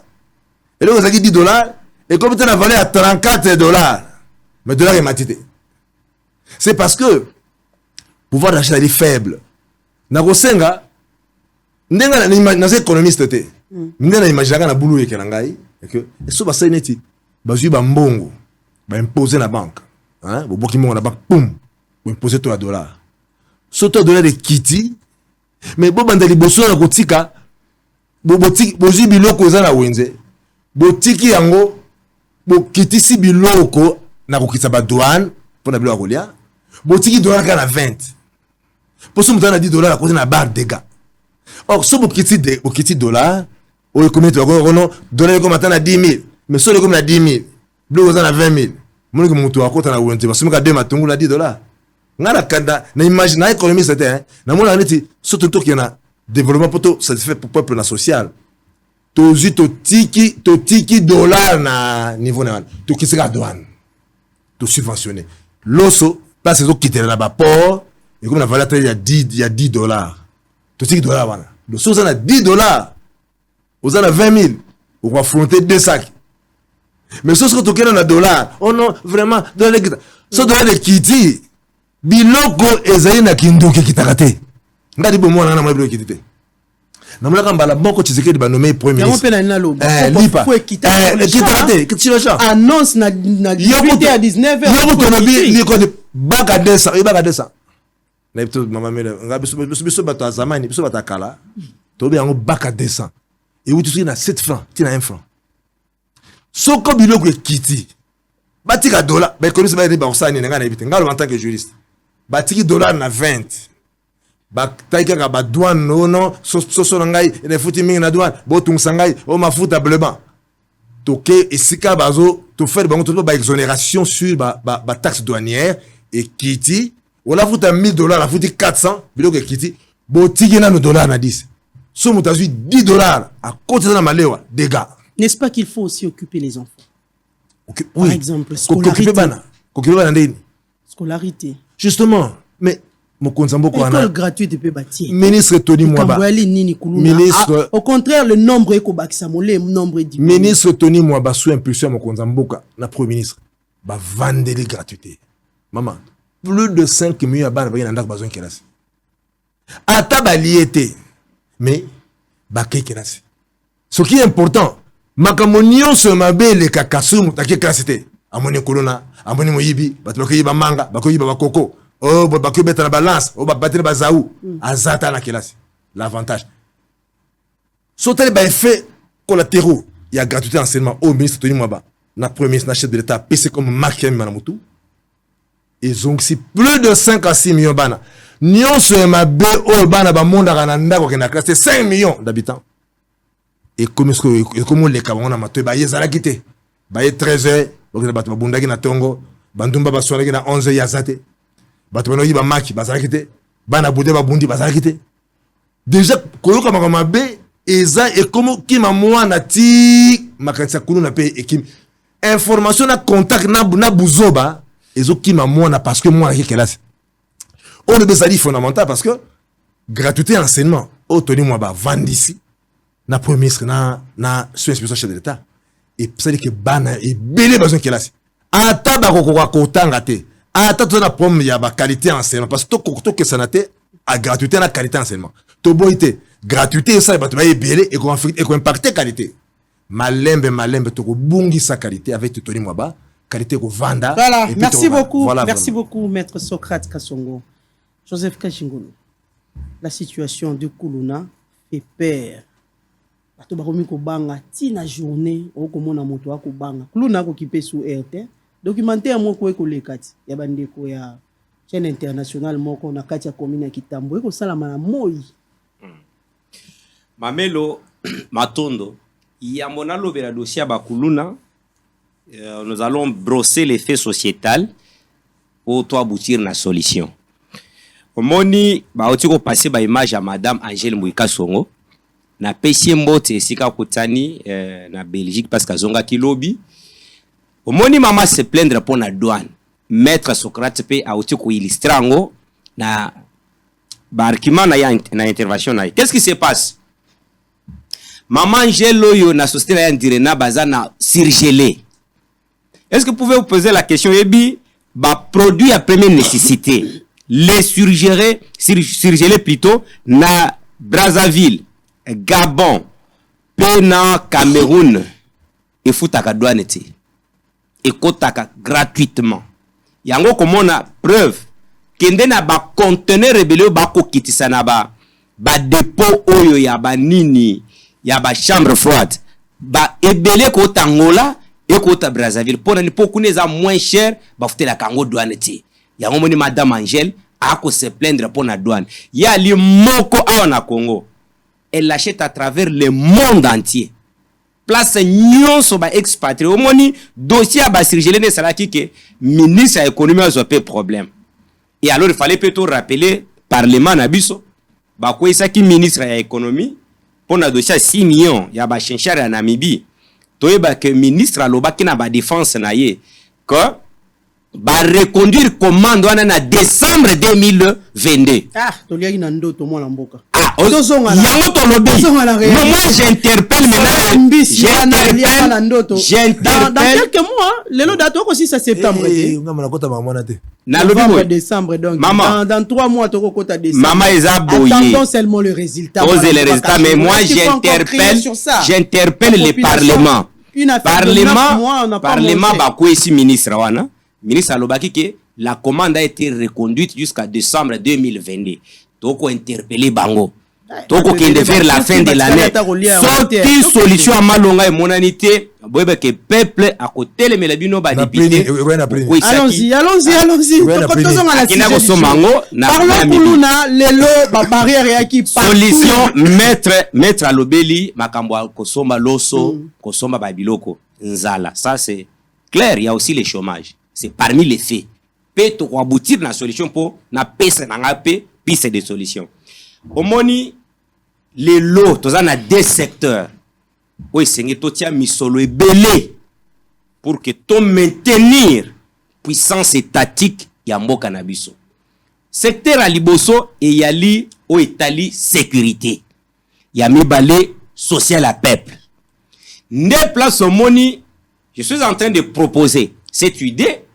na ko proposer boye toza na mboka na biso yali composé na 26 provinces. Les lots mamelo toza na gouvernement composé de 56 ministres. À l'époque FCC Cash, le gouvernement avait 62 membres. Et voilà maintenant la conséquence. Il y a d'abord oh moni bakoloba neti boyamba ki moko na ba député awa Délice Sango alobaki réduction à train de vie. Maintenant ndenge akolobelango lui voit que l'aspect salarial. Mais il faut proposer une bonne solution pour que diminution il y a train de vie wanezala effective. Voilà ce que moi je suis en train de proposer. Au lieu de un gouvernement, il y a les 56 membres. Ça ne sert à rien. Tant qu'il y a un gouvernement, il y a 26 ministres. Et 26 par province, Tozumut, Moko, 26 provinces, on a un gouvernement de 26 ministres. Alors, Toyena Otobenga a 5 ministères de souveraineté. Cela veut dire défense, intérieur, justice, finance et affaires étrangères. Tokocha Bavis kaka na 5 ministères. Et puis Bavis wana tokozobango wapi na administration. Oyo eza rattaché na ba ministère wana. Les anciens secrétaires généraux qui se sont distingués d'une bonne manière dans la bonne gestion. Et voilà l'avantage. Surtout diminuer bongo, on aurait maintenant supprimé dans le système étatique nabiso 30 secrétariats généraux. Et tala kakatangozo diminuer 30 secrétariats généraux et 30 ministères. Zosko mbongo à fonctionnement, il y a 30 secrétariats et 30 ministères. On me dit comment ça peut aider maintenant les deux secteurs. Et qu'on soit défense et qu'on soit aspect social. Et puis un autre avantage. Un département ministériel correspond à collège na présidence, puis na collège na primature. Les Rwanda, toko diminuer les sous nombre ya ba conseillers principaux na présidence, nombre pe ya ba conseillers principaux na primature. Parce que les lots, nous sommes en France. Na France, batu bana économie makasi koleka biso. Bana gouvernement il y a 12 ministres. Na Japon la même chose. Corée d'ici, n'en parlons même pas. Maintenant, les lots, par exemple, en France, ministère des Affaires étrangères, na défense, un seul ministère. À l'époque, à Mobutu, Koulouto Ali, Bayebi, ministère Otoko Benga, agriculture, pêche, élevage et développement durable, c'est un seul ministère. Mais aujourd'hui, c'est saisissonné. Au Kokout agriculture, un ministère à part entière, développement rural, un ministère à part entière, pêche et élevage. Tout ça pour donner aux politiciens les postes. Partage et puis, bah, ministre, pourquoi? Parce que impact gestionnel na ba département na et colocateur la population. Reportage moko le kaka ipa na bino a. Pona bandeko ya pêche élevage, ya ndeko akili, ya kinkole. Chef de l'État lobaki, j'ai trouvé là la clé. Mais ministre wazana secteur wana.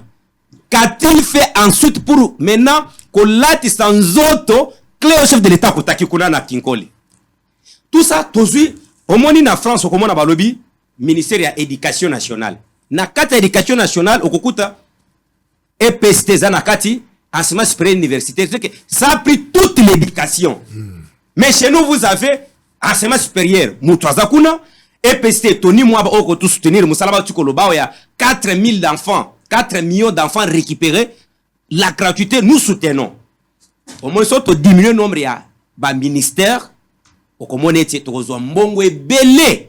Je vous donne un fait. Selon les informations requises par un collègue politicien qui est de l'opposition, à l'obina banquette la présidence consomme par jour $800,000 et le parlement 400,000. Maintenant, quand si ko na ba département ministériel, ba do takabango mbongo ebele. Na ebite ce que si je me fais comprendre. Ce qui va diminuer le gouvernement comme 26 ministres, on aurait aussi supprimé 30 secrétariats généraux. Qu'est-ce qu'on a bas secrétariat généraux nombre na bango wana. Mbongo boni kenda qu'on a pour fonctionnement. D'autant qu'on diminue bongo. Au lieu de la ministre, peut-être même un chef de département au sein du ministère. Surtout par exemple, finance, budget, économie ministère moko. Vous avez un seul ministre. Mais tokozo spécialiste à makambo budget, à comme chef à département wana. Spécialiste à makambo finance, à comme chef à département wana. Spécialiste à économie, à comme chef à département. Moutunyo so zalaka ministre. On ne peut pas servir les pays en étant seulement au gouvernement. Na ko servir mboka comme maire de la ville. Ndena linga ko gérer ville nanga Mweneditu. Vous me nommez maire de ville à Mweneditu aujourd'hui et vous aurez les résultats. Indirectement. Non, là c'est un exemple que je donne. Donc alors mettre fin à ces problèmes, donc il y a bonne gouvernance. Il y a bonne gouvernance. Il y a un moment où faire la politique autrement à ce. L'avantage c'est quoi maman? Na otiko lobango je reprends un peu. Chaque département ministériel est kala collège moko na présidence, auto benga conseiller principal. Yé pas asoki na entouré par 3-4 conseillers au bako secondaire dans musala na ye. Oyé pe na primature. Donc okende par exemple, okokuta conseiller spécial et conseiller principal chargé de l'EPST, conseiller principal chargé de l'ESI. Tout ça, ça va diminuer. Maintenant, ba mbongo nyonso wana tozui, to renforcer armée na biso, to renforcer na secteur social. Maintenant, dans le secteur social, c'est là. Je vais citer, moi je suis maintenant dans des solutions. Dans le secteur social, to ça nene. Madame Angèle Mbouika son wati koloba awa. Oyebi, à l'époque, on parlait de papa Kansebu, on parlait ya ba commerçant mine ne belé. Kansebu neti na kasai kuna, abanda ko kende kozwa ba avion kozwa na semulo ba tuko loba wawa. Semule kolongo kaka Zambie ko atterrir mbala moko na Mbujimai. Mais zana bana mboka o lelo baza suna makoki na secteur, mais bana accompagnement l'état té. Wala mboka. Tango ke na douane. Vous avez toujours appelé que douane est très cher à Congo, puisque ba pays limitrophe. Toluka solution. Na rozongela o mwana mboka. Ba solution. Toluka ba solution. Solution ya libolo. Lelo, s'il vous plaît, mokolo ya lelo, moto nyonso ala muki epai na ye, toyoki obena ba itandweke. Ah, lingwa la na commune Kinshasa, bouclage moto akota te. Ma barrière et salami, barrière moko batie na Bovan, mosusu batie na Kabinda, mosusu batie na Niangwe. Donc ce qui est vrai, bateau bavanda na commune Kinshasa na commune ya lingwa la lelo, babimi presque pas parce que s'il faut sortir à 11h 12h. Na moto peut-être ateka na Simba Ziki da fois côte à 6h du matin. C'est garo teka te. Moto ateka na Wenza Gambe la fois banda vente na 5h peut-être ba vivre frais. A côté kate donc lelo activité qu'on a nyoso ezali ya kolala. Mais situation il faut une solution. Solution ezana ngo ba ministre ali likambote. Douane ndengo kolobe likambote mais solution pour l'instant. Solution pour l'instant, moi à mon humble avis, il y a une révélation. Tout le monde a qui le député provincial Eric Boukoulo à lobby, police nationale congolaise. Dans l'ensemble de Kinshasa, il n'a que $20,000 américains sur les 13 000 éléments Oyali na Katia ville à Kinshasa. Donc, c'est insuffisant. Il faut équiper Bango sur le plan financement, sur le plan effectif. Faut pas ça la moussa là correctement. Parce que comment on a habité, peut-être na grand marché na zone de Zalara, au collègue, comment on a pensa. Donc na police, na moto à Koyibayo, ils parlent le même langage. Et quand on te vole, la police va place bilo kwaniki. Tu vois? Je peux intervenir maintenant. Allons-y. Alors, il y a un moment où pour une diminution à Makamboyo, ils apprennent à renforcer ce secteur. La solution, moni to banana na pêcheur. Moni ba policier nyonso baza ba police à circulation routière. Bango nyonso ba si ba se corrompt pas la plupart d'entre eux. Ce qui ko récupérer bango nyonso ba kota na territorial. Ko former bango davantage pour na combattre effectif et recruter la nouvelle équipe ya ba policier o ba ko s'occuper ya circulation routière et la plupart ko zo ba na base. Les images coûtent ko équiper bango une bonne éducation routière pour éviter makambo koleka na secteur. Donc qu'est-ce qu'on a police territoriale. Pourquoi? Bakopwa milangi ya masanga na mopandi. Police territoriale. Oyo ko s'occuper na makambo ya sécurité wana. Les lots équipement na bango tolobi ke za moins. Bien sûr, fallait ko doter bango. Et puis ko recruter bato asika, ko pesa bango pe traitement ya malonga. Siko pona ko souki situation là ya kuluna. C'est une mesure. Il y a les mesures que le gouvernement a besoin de sens que, à part qu'on crée Misala, parce que, attention, on va créer Moussala. Soit nous avons molimo mabé, à continuer kaka, bon nombre de chemins n'a mabé, parce que, il y a les bon documents comme il y a ça là. Que faire maintenant pour le gouvernement? Il faut aussi renouveler classe dirigeante à la police, surtout, ville province de Kinshasa. Et ça n'a pas poste, si ba umeli, ba mesana kutuna ba kulu nango. Alors kobanda la tête kolongola nan ko tia bato asiko yebi ke bato so ba komi koloba ba kozong sakanya mate. Pourquoi ba koloba bongo? Parce que ba monaki quand même que il avait tenté de maintenir la situation. Est-ce qu'il faut changer vous pensez qu'il faut changer de tête? Il faut changer de tête effectivement. Il faut changer la tête au niveau de la police ko tia bato asika et puis ko équiper bango et vous verrez que il y aura les bons résultats. Et puis les loto qui makambo est s'aggraver davantage.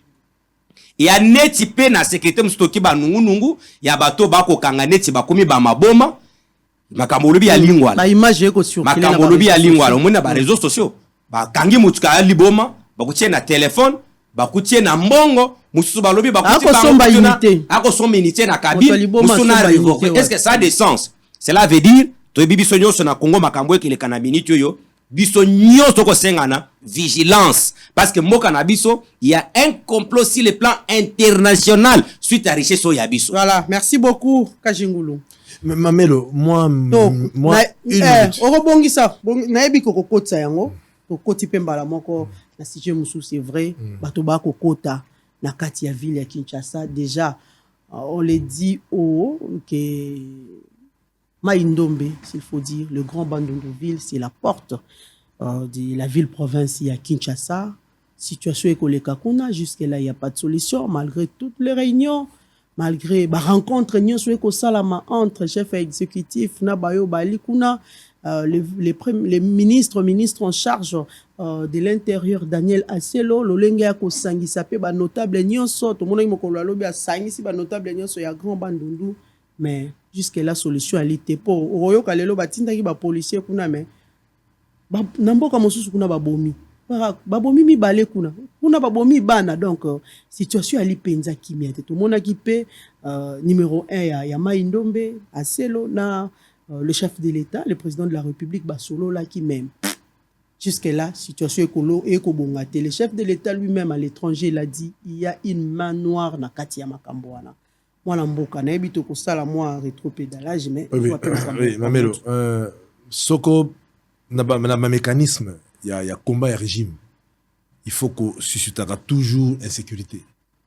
Donc, pour qu'un régime soit déclaré négatif ou ayant échoué, les abilo comme le quoi ba yumbi wana, ba zomo na ba teke yaka. Yumbi bato ba kufa Justement. Et ça va bon, d'un côté et ça a été utilisé d'un côté comme du revers. Hein. Beaucoup ça l'appelle insécurité pour que l'insécurité est justifiée pour pouvoir les glisser. C'est un raisonnement. Mobulo zakana na mbile bale. Tantôt il cause à la montée par moto ça a besoin à oumela la pouvoir à justifier insécurité mondial glissement. Côté mon souci façon que l'accès régime que kokite yoka insécurité va te la koufi. Donc on connaît pas de quel côté ils allaient. À première vue, il y a des gens qui sont derrière, qui veulent montrer que réellement le régime a catastrophiquement échoué. Le régime ne fait rien. Jusqu'à quand? Justement. Qui est bâtireur de ficelle, l'inconscience, il y a gouvernance, il y a mbo cannabiso, il n'y a pas assez de conscience.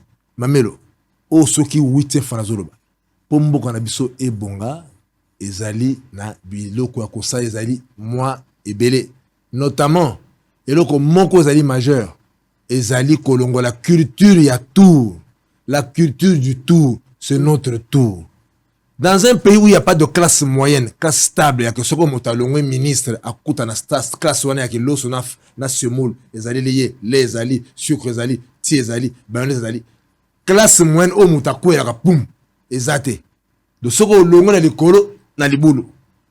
Mais ce que moto ba nommé tout naturellement, il faut abomba po alia mokolo ba kolongola et po seka été. Mais dans l'entretemps, bateau ba tcheli po konza a bozo le côté. Mamelo, il faut étrangériser le pays. Qu'est-ce que j'entends par étrangérisation?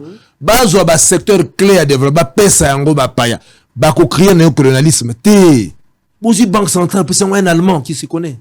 Ba ofi dawana des GDA un turc ba OCC un français ba to ba yibi musala tangu boko pesa ba payanyons bozi ba posa ba dion pesa ba congolais ba tanga ba mwana ngi mundela za na souci ya muto za na bana 8 ba jamais na salaire à 80,000 francs. Pourquoi un congolais ne peut pas gérer une entreprise Tomeki to za la culture ya tour maman zo ngate toko luka misala na kati ya mboka culture ya tour soki na zwi comme Socrate yo kolinga te lobi baloba ta ke Socrate nde directeur général au GFR to na kati ya OCC nazala ba tour ifona zo moto uti na mboka ba paya nazala ba tour ifona récupérer déjà na lomemi na kati ya banque ba kiseli lisusu nazana bobange soki na longwe ba koseka ngai do soki na koti na ko garantir le lendemain na bozui est-ce que c'est en attendant c'est une première fois moto a eu peut-être la couleur il y a Poso Moïndo à gérer entreprise publique. Nous avons vu le cas à la RVA. Oui, mais justement. La RVA, c'est un blanc qui a géré. À Piaki. Mais qu'est-ce qu'il a fait en retour? Justement, c'est syndicat c'est une goutte d'eau, maman. Soko to tche ba paya na ba poste ba poumon l'économie mboka. Hein? Kasi wana pa ki mopaya te. Te wana moi un turc un haïtien wana ba fo mindele ko manga te na moyi. Kasi tir ka yiwa. Aina kati Europe te. Europe me baza ba bato moko ya ndenge wana ko ba kila ba mote. Ba portugais mona mutalonge poto akima ki sala Angola. Weza mboka. Mama tolo mboka poto weza mboka. Weza bandela mboka. Mama. Okomona que ce botier ba paya na ba poste so clé ya économie ya puno ba mamel ya état. Ba fontaine ya état. Mundele akola sabi nini ni muto za kana valeur. Ndeko pesa mutana bana 8 heures futaki 60,000 francs. Ba pesa ce exemple pendant 10 ans mais condition moko. Bo étrangeriser ba structure nyos. Bozui ba tunyo so mendele ba yebi misala batanga ba vie. Condition moko. Bana na bango na bana biso ba balana. Soto balani, ça y est ba métier ndeza na Afrique du Sud parce que Afrique du Sud et mata pour na bloc wana.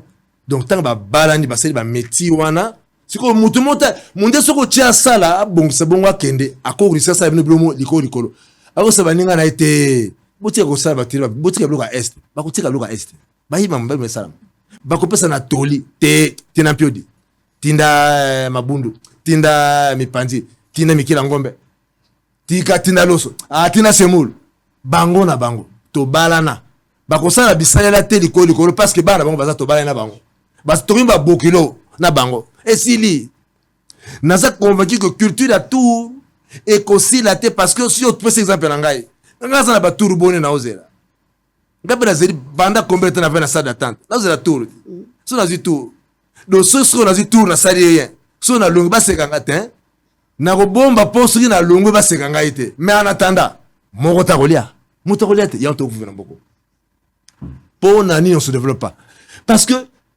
un pays qui n'a pas de classe moyenne stable au soko moto a longo akoya pum akuta nyoso ya kulia le soko longo na libulu pour ko banga libulu tikana miyebela moto ko miyebela so moto yebela moto le ko te o yebeli ti bato bala nzati bakufi pour soko longo lia yango étrangérisation beaucoup vont crier na néocolonialisme non.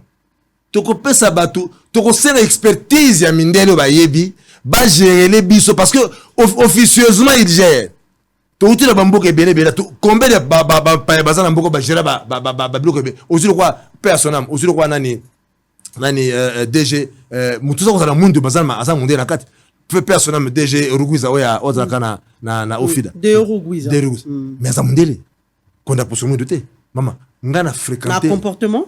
Mundele. Bosi de Ruguza mutu aruza au premier ministre.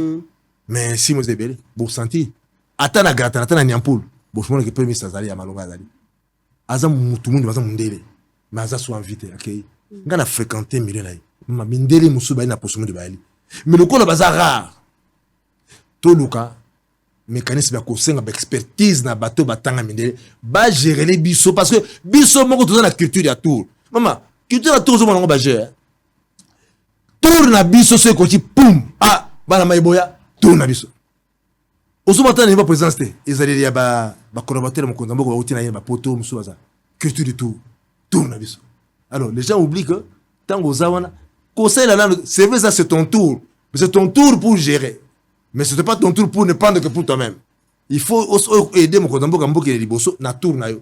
Donc culture ya tour et kota biso makasi que pour essayer des fois ta ba bombarder attaque Congo ba doit tirer attaque 18 on va retirer na bazu concert mboke bandé mais surtout ça en vie boy il faut to bundisa na makanisi que on a zui total école na biso mboka na biso bana na ngai baninga na ngai tant que considère te maman c'est difficile. Alors pour le contrer yango ba paya o batanga ba ko pesa biso exemple beaucoup mon ndenge ba gérer ka ofida ndenge ba gérer ka OCC ndenge ba gérer ka miba ndenge ba gérer ka jekamine bon ça la aventure mundela ko yiba ya solo waza mo santé mais na hauteur nini na hauteur ya que mutanda bana 12 ba futa 30,000 francs jamais beaucoup monde amana que no mundela que no mutaba na 8 akoza na moins de $2,500 mais azo yiba pe aussi exemple quoi là on a le bagami na mission nga matata pono maman est-ce que l'autre pays a déjà eu un premier ministre na trempe matata pono en termes il y a efficacité à la réalisation to boité ça reprochable si et là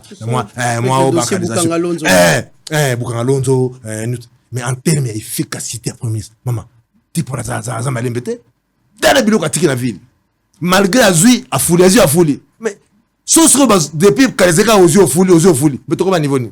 Donc il y a aussi des bateaux yoko gérés à cause de la paix mwindo, le quoi matata pour nommer na kati na ibata les angete pas à mon santé. Mais sans c'est côté kabile mo kwa mundele eza ebele.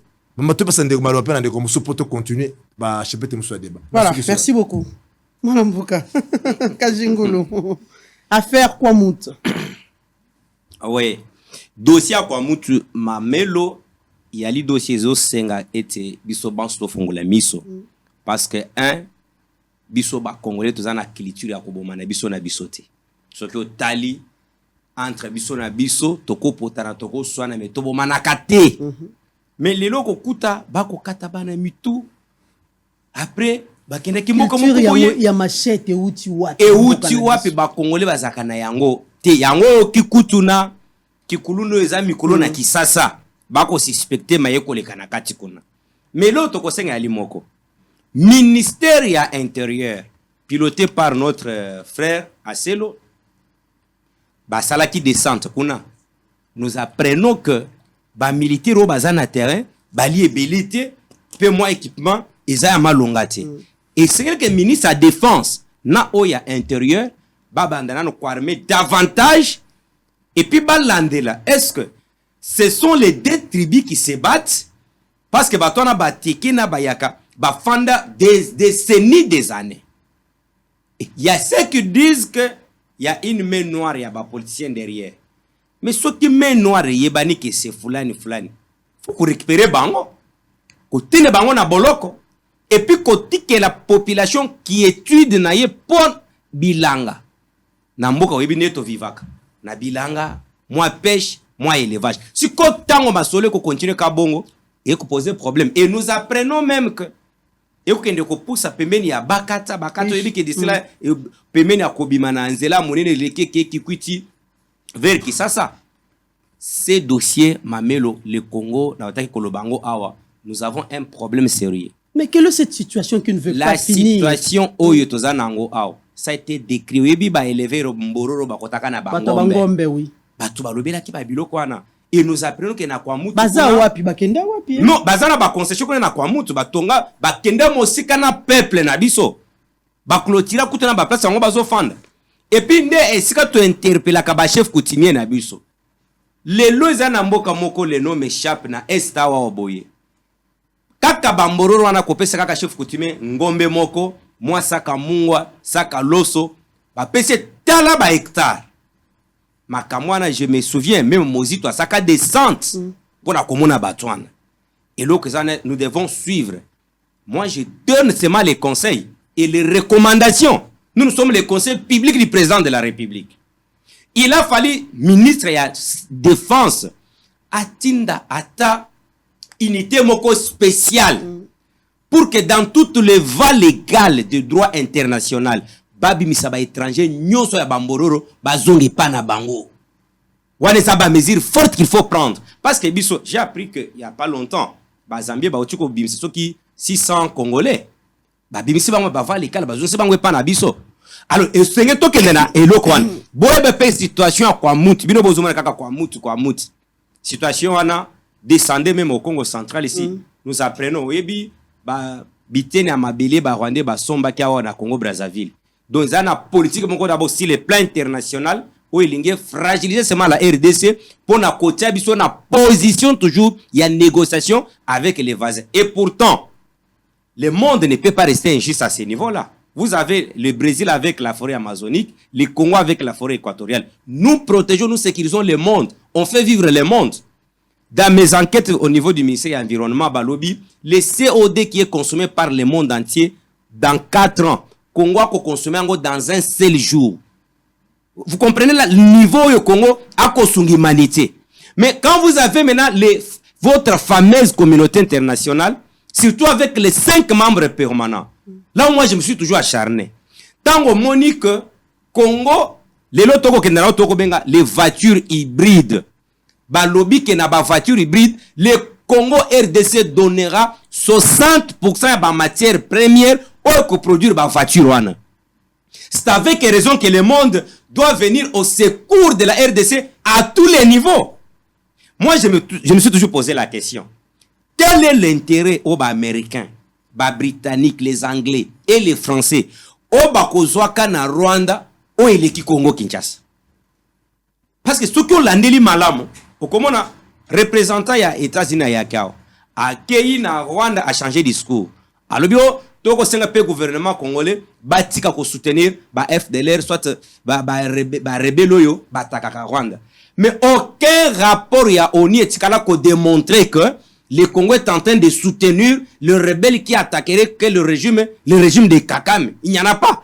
Mais le Congo dans un rapport connu, le chef de l'État a fait même un appel que la présidence actuelle de la 77e session qui a ONU au Tikoleka, c'est estimé par la France. Le chef de l'État a demandé que président de Séon a un rapport wana akabole la bateau banso pour que tout le monde se rende compte. Il y a une situation, il y a RDC. Parce que ne visons pas seulement Kwamoutou. Parlons de cette situation, il y a insécurité d'une manière générale. Parce que nous n'allons pas différencier où il y a Kwamoutou, où il y a Est.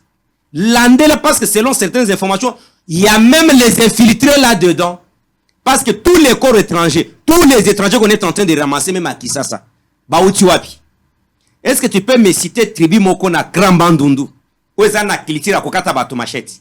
Et tant aux autres, la paix, système et ça, c'est presque la même chose. Souvenez-vous aussi de la fameuse histoire de Kamouenansa au Kasaï. C'était des mêmes pratiques. Mais au fond, tango landeli, batu nyo sakina mubulu Kamouenansa. Ti, oyebi ke, maman akufaka nazando, c'était dit que batu Kamouenansa punde bakotaka nazando pe baboma maman wana. Administrateur ya marché. Est-ce que vous pouvez vous rendre compte? Batu wauti kananga, batu Kamouenansa, tina na kisas. Il ne fallait pas négliger la situation à quoi Moutouana. Il fallait pas négliger ça. C'est ainsi que, au sein même de l'armée, vous avez appris, il y a certains hauts responsables qui sont aux arrêts. Qui ont trahi. Oh, bah, trahir nenge toki maloba.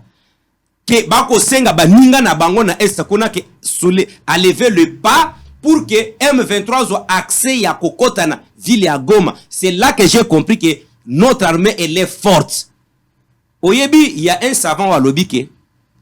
Armée forte, force régionale, soutenir. Mais je te donne les faits. Lorsque maman, permettez, lorsque traître na kati armée na biso, bako senga na bambolombolo na biso, bolongwa bisika wana pour M23 côté pour dire que tant auto télémi place wana le M23 est incapable d'entrer.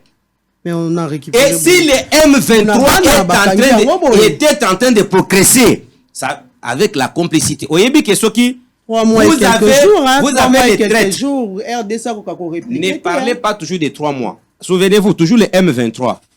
Azoka toujours mboko na l'époque à Kabila. Na lobby, na époque à Kabila, bazoka yango ti na ville à Goma pendant 6 mois. Obosana yango. Ti pendant 6 mois. Dossier na yozomona kaka Congo na Rwanda. Non. Mais le Rwanda, c'est qui est derrière Rwanda. Tango secrétaire général ya ONU à lobby na binoke. Minduki M23 zanango. Ils ont sophistiqué les Kinabiso ONU. Quelle insulte! ONU, Monisco, Moniwana, ils ont composé avec toutes les armées du monde. Et Bangwana Balobi, une rébellion, un groupe armé, à l'équipe Bangona Makasi. Et de deux Balobi, vous êtes sous embargo. Il y a d'autres marques, d'autres qualités, il y a Mindouk. La RDC n'a pas le droit à cause de son mangote. Et on vous dit même que toute société dans cette matière qui peut collaborer na RDC pour attaquer les bisous Minduki au préalable et c'est va notifier Conseil de sécurité à ONU. Et parmi ces conseils de sécurité, vous aviez le partenariat stratégique et privilégié. Les États-Unis, à l'occurrence, ce qu'on il faut conclure. Américains, basant un partenariat avec la Corée du Sud, avec l'Allemagne, avec les Ghana, l'Angleterre et l'Afrique du Sud. Est-ce que ce monamboka mopaya y attaqué facilement bamboka wana? Na Corée du Sud kutu batie système sécuritaire ya que soki muto a Corée du Nord Amélie Zododo na simbi a télémi na tongo na missile ba kwa valer ango. Voilà, merci beaucoup. C'est pour dire que merci Joseph. Permettez na chité les Américains tolingi bango.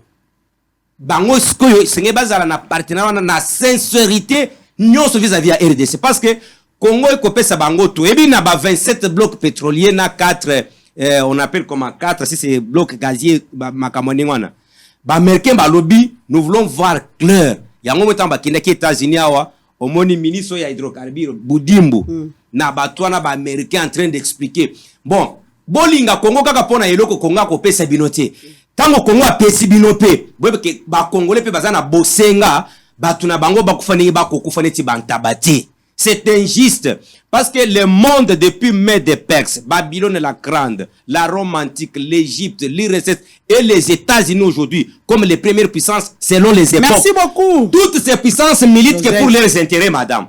Mais Bissopé, Congolais, nous sommes appelés à une puissance au monde. Voilà. Et il y a certains pays en Afrique, au Balingiti, Congo émergé. Pour que ceux qui Congo émergé, Bango Bazindi. Nous sommes arrivés presque à la fin de notre émission. On a coupé ça, moi, Namboka Socrate, 2 minutes, et puis il y a 2 minutes. On a débordé, on a débordé. Ça, il a montré dans le beau côté. Moi, Namboka Socrate, vous avez 2 minutes. Joseph, a salandeti, a reconnaître, Mikolo, s'il faut dire, chiffres, qui n'ont pas rebelle, zoa bunagana. On dirait que boya, on habite toi, moi, Mikolo, et qu'on bakisa mansou likolo. Bioté, yo, ebili kambwa 6 mois, mais réalité, on a été. Et 3 mois, na mikolo mususu bakisina likolo.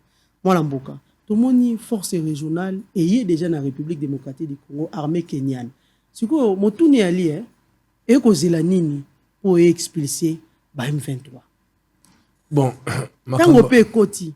Est-ce que tata mokonzi mboka na gouvernement na eba yokani penza na lolengo esengeli pona koyeba ekozala gratuitement to ekozala na moi retour to kopesa susu kolta na or to ba kopesa lo même ya boui wana ebani te il repé na ebité ce qui y a tout un calendrier pour ba ko sala mikolo boni wana pe yebani te wana mboko wana maloba 2 minutes s'il vous plaît puis oui mamelo regard il y a un jeu il y a guerre il y a est donc on va voir que ce qui doit être fait na est ce qui a eu na est ce qui a fait que Est soit ce qu'il est aujourd'hui, ce sont des choses dont le déroulement ou dont la faisabilité est différente de ce qui se dit à découvert comme ça.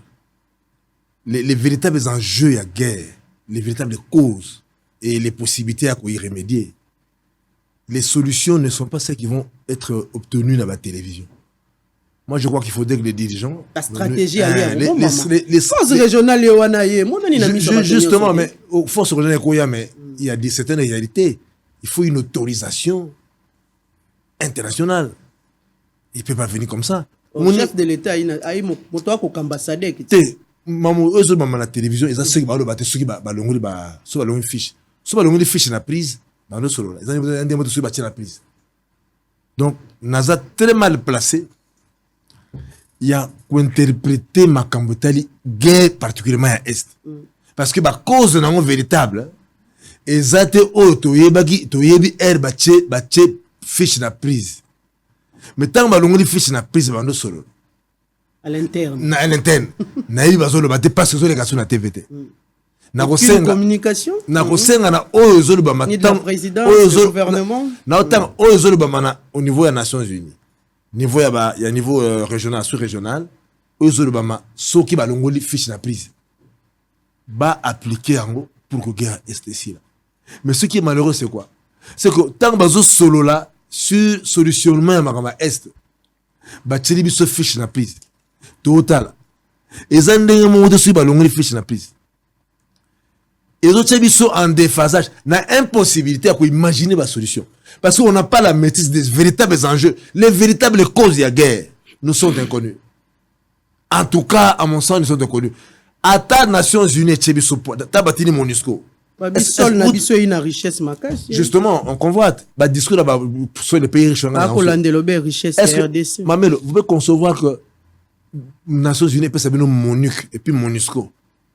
Il y a une milice où ils ont une arme plus sophistiquée qu'il y a MONUC. Armée moderne. Que y a MONUSCO, ancien MONUC. Vous trouvez ça normal? Donc, Nations Unies. Force, il y a Nations Unies, les nations ils sont en union, ils ont déclaré que sont impuissantes et puis incapables. Il y a qu'à faire face à un groupe, il y a une milice, il y a Batou, avec des armes que eux n'ont pas fabriquées. Les armes qu'ils doivent avoir achetées sûrement dans MONUC, dans MONUSCO, dans les Nations Unies. C'est que flou et Ali Makas. Justement, il y en a eu. ba discours ya ba chubi fiche na prise et que ça n'a pas discours sur ba longoli fiche na prise ba ça en sorte que sur ba longoli fiche na prise ba solo là ba zo ba solution pourtant ba tia fiche na prise tous ont idée après ça va idée. Voilà, merci beaucoup maître Socrate. S'il vous plaît, on déborde. Vous n'avez que 2 minutes. Ah ouais. Allons-y. Bon, Mamelo, maître a dit que ba cause habituma ya est ebani parce que la richesse na biso, ba voisin ba ko envier biso. Alors biso nous travaillons pour les solutions. Na bi que na niveau ba autorité, ba ko sala tout ce qui a leur pouvoir pour que kimia ekota na est. Maintenant à l'interne biso peuple to fongo le pe miso total nani waza pemene na ngai nani waza liboso na ngai pour que to sécuriser mboka na biso na o etali par exemple concours à ba magistrat ekoya je lance l'appel ça c'est mon dernier mot na président de la République secteur à justice il y a ba bon magistrat à l'intérieur surtout le haut magistrat il y a cour de cassation il y a conseil d'état na niveau pays ya nini il y a cour constitutionnelle recrutement ko salema les 3000 là ba cause à la paix plié ya de part il y a nouvelle classe au sein de la magistrature où ko s'occuper tout simplement des détourneurs de la République parce que yebi nous quand on apprenait la procédure pénale on nous disait un magistrat zolo na ezaneti ya mbwa tango ki solo ya détournement il y a concussion il y a corruption il peut se saisir d'office pourvu que l'ordre public soit établi. Ba jeno ba ko recruter wana, ba créer les bango tolobi suite ndenge PID a procès luzolo a pesaka le parquet financier. Parquet financier ko sunga biso parce que batu suba ko IGF ya ko surveiller kaka batu, ye ba ko auditer yete. Mais lorsqu'il y aura un parquet financier comme la loi fiscale a ce qu'on appelle les effets rétroactifs, nous serons dans le bon droit que même les inspecteurs de l'IGF peuvent aussi être entendus dans le magistrat parquet financier. Dans ce sens-là, nous allons équilibrer le rapport. Il y a la gestion, il y a secteur, il y a bonne gouvernance et vous verrez que Moïbi est à la moquer. Merci beaucoup. Dans notre humanité, on savait distinguer au moins nos papas na bangwa saka na DGDA. Au moins nos papas na bangwa saka na DGI. Pour Moïbi, zaki na décret 0. Les lots bango pe bakomi ko l'ampiak, ce qui est bon. Voilà. Nous Merci avons beaucoup. les frères à l'intérieur et à la régie financière. Bako le l'ampiak les lots. Fatih Beto, félicitations au rang de sanctions effectives. IGF Gilles Alengete continuer. Ba politique musovandaki ko loba. Oh bako no me biso kala mingite ba longo la patrouille financière. Et kozalana titan tiré da kolongo na pouvoir. Voilà, merci beaucoup à vous, Joseph Kajingulu, très chers téléspectateurs, naba internaute nyoso beaucoup landabiso. Na rappelé bino kali au cadre na kati ya action commune pour la République ou Kambami et pas ya mwana mboka Eliezer Ntambwe na Ogi Kalonji. Et puis nous disons aussi merci beaucoup et pas ya mwana mboka Socrate Kasongo Oazali avocat au barreau de Matete. Merci beaucoup. Ndenge vraiment bondimi invitation na biso alelo pour que tout la nabino sur l'actualité politique. Nous allons finir avec ce message pour le 24e anniversaire du mouvement de libération du Congo. Il y a 24 ans qu'est né le mouvement de libération du Congo MLC. L'histoire du MLC s'inscrit dans un long combat mené sous le leadership du président Jean-Pierre Bemba Gombo par de femmes et des hommes résolument engagés à éradiquer la dictature et la mauvaise gouvernance afin d'instaurer le règne de l'état des droits de femmes et des hommes déterminés à œuvrer pour garantir les libertés fondamentales, défendre l'unité et la concorde nationale, assurer la sécurité, la défense et l'intégrité du territoire national. 24 ans après, contre vents et marées, les MLC poursuivent le même combat pour un Congo libre, paisible et prospère à l'occasion de ce 24e anniversaire. Ça, c'est le message fort de l'un des cadres du MLC, Raphaël Kibuka, député national.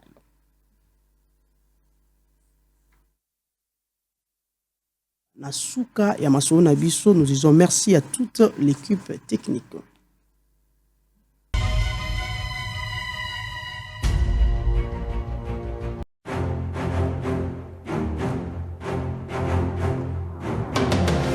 question de vous inquiéter pour poursuivre vos études à l'étranger. Agence Tout Travaux Multiservices met à votre disposition de bourses d'études pour la Chine. Jusqu'à 75% de soutien à seulement $1 750. Pas de frais d'ouverture de dossier. La paye s'effectue une fois obtenu son visa. Nous sommes toujours en pleine promotion à Bissau. Donc, promotion à Bissau, ils continuer. Pour un visa d'études, il y a Chypre. Donc, et la bourse. La fois passée, par témoignage des alliés, dans 1750 paiements après obtention de visa. Durée 3 à 5 jours. Na rappelé paiement et zo salama kaka so qui visait bimi donc bano bazi diplôme sika boya belé promotion et zo continuer moi au mobimba tozo continuer na bino promotion so qui va résultat bino bimi boya kotika ebele na bato bazo ba diplôme na bango kala et zo qui peut acheter avec des avantages tels que un mois de logement gratuit, une carte de résident permanent, un permis de travail.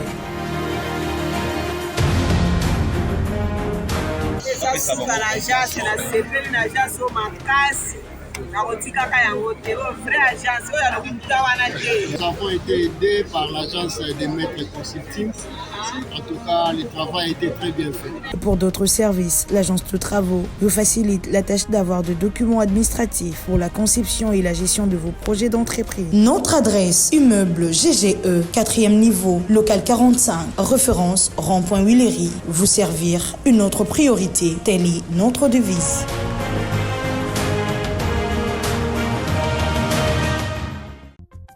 Bienvenue à Saphir Hotel, un cadre VIP, propre et reposant au grand carrefour de Kinshasa, avec un service d'accueil digne de vous. Plusieurs catégories de chambres et appartements climatisés avec Wi-Fi et TV plus décodeur aux prix incroyables. Petit déjeuner y compris dans son restaurant aux spécialités congolaises et étrangères. Ouvert à tout le monde, avec une réduction de prix pour les clients qui séjournent à l'hôtel. Notre adresse, A4 avenue Ikelemba, quartier Matongé, commune des Kalamou. Téléphone 84 710 99 99 81 600 8000. Hôtel Saphir, beau cadre, bel emplacement, bon prix et beaucoup d'avantages. Bienvenue à tous. Bana Kinshasa topesi bino mbote ezali ngai ndeko na bino Ben Lobich ya Basiber Café Ben Lobich na ye lisusu kopesa bino nouvelle moko ya kitoko o ezali Développerie 2024 o ezali ko banda mokolo na le 5 octobre kino le 8 novembre. Bino bandeko nyonso oyo bolembaki pona kobeta Développerie po batiaki makambo ya passeport balongoli passeport na Développerie ezali sango ya malamu pe ya kitoko pona biso bo sensibiliser bandeko na bino nyonso bino pe bandeko bozali na poto oyo bozali na posete bandeko na bino babeta Développerie et komi sans passeport botindela bango makoki baya kobeta na Basiber Café na biso ba bureau na biso efungwami na Katanga ba bureau na biso efungwami na Kolwezi na Lubumbashi bandeko ya Mbujimai pe tosi tofungoli kuna na Hôtel Métropole Mbujimai boya ebele peto ebisaki na bino ete lokola balongoli passeport bobeta ebele oya kozanga makoki to ko accompagner na ba démarche pe na kosombela e billet pour na prise en charge to pesi bino merci peto tombeli bonne chance na bandeko nyonso o ba konsala Ben Lobich confiance pour que makambo na yo ya voyage ekende liboso okota na mboka ya oncle Sam balao ya sika oyo balongoli passeport na Développerie to pesi bino mbote bonne chance à tous.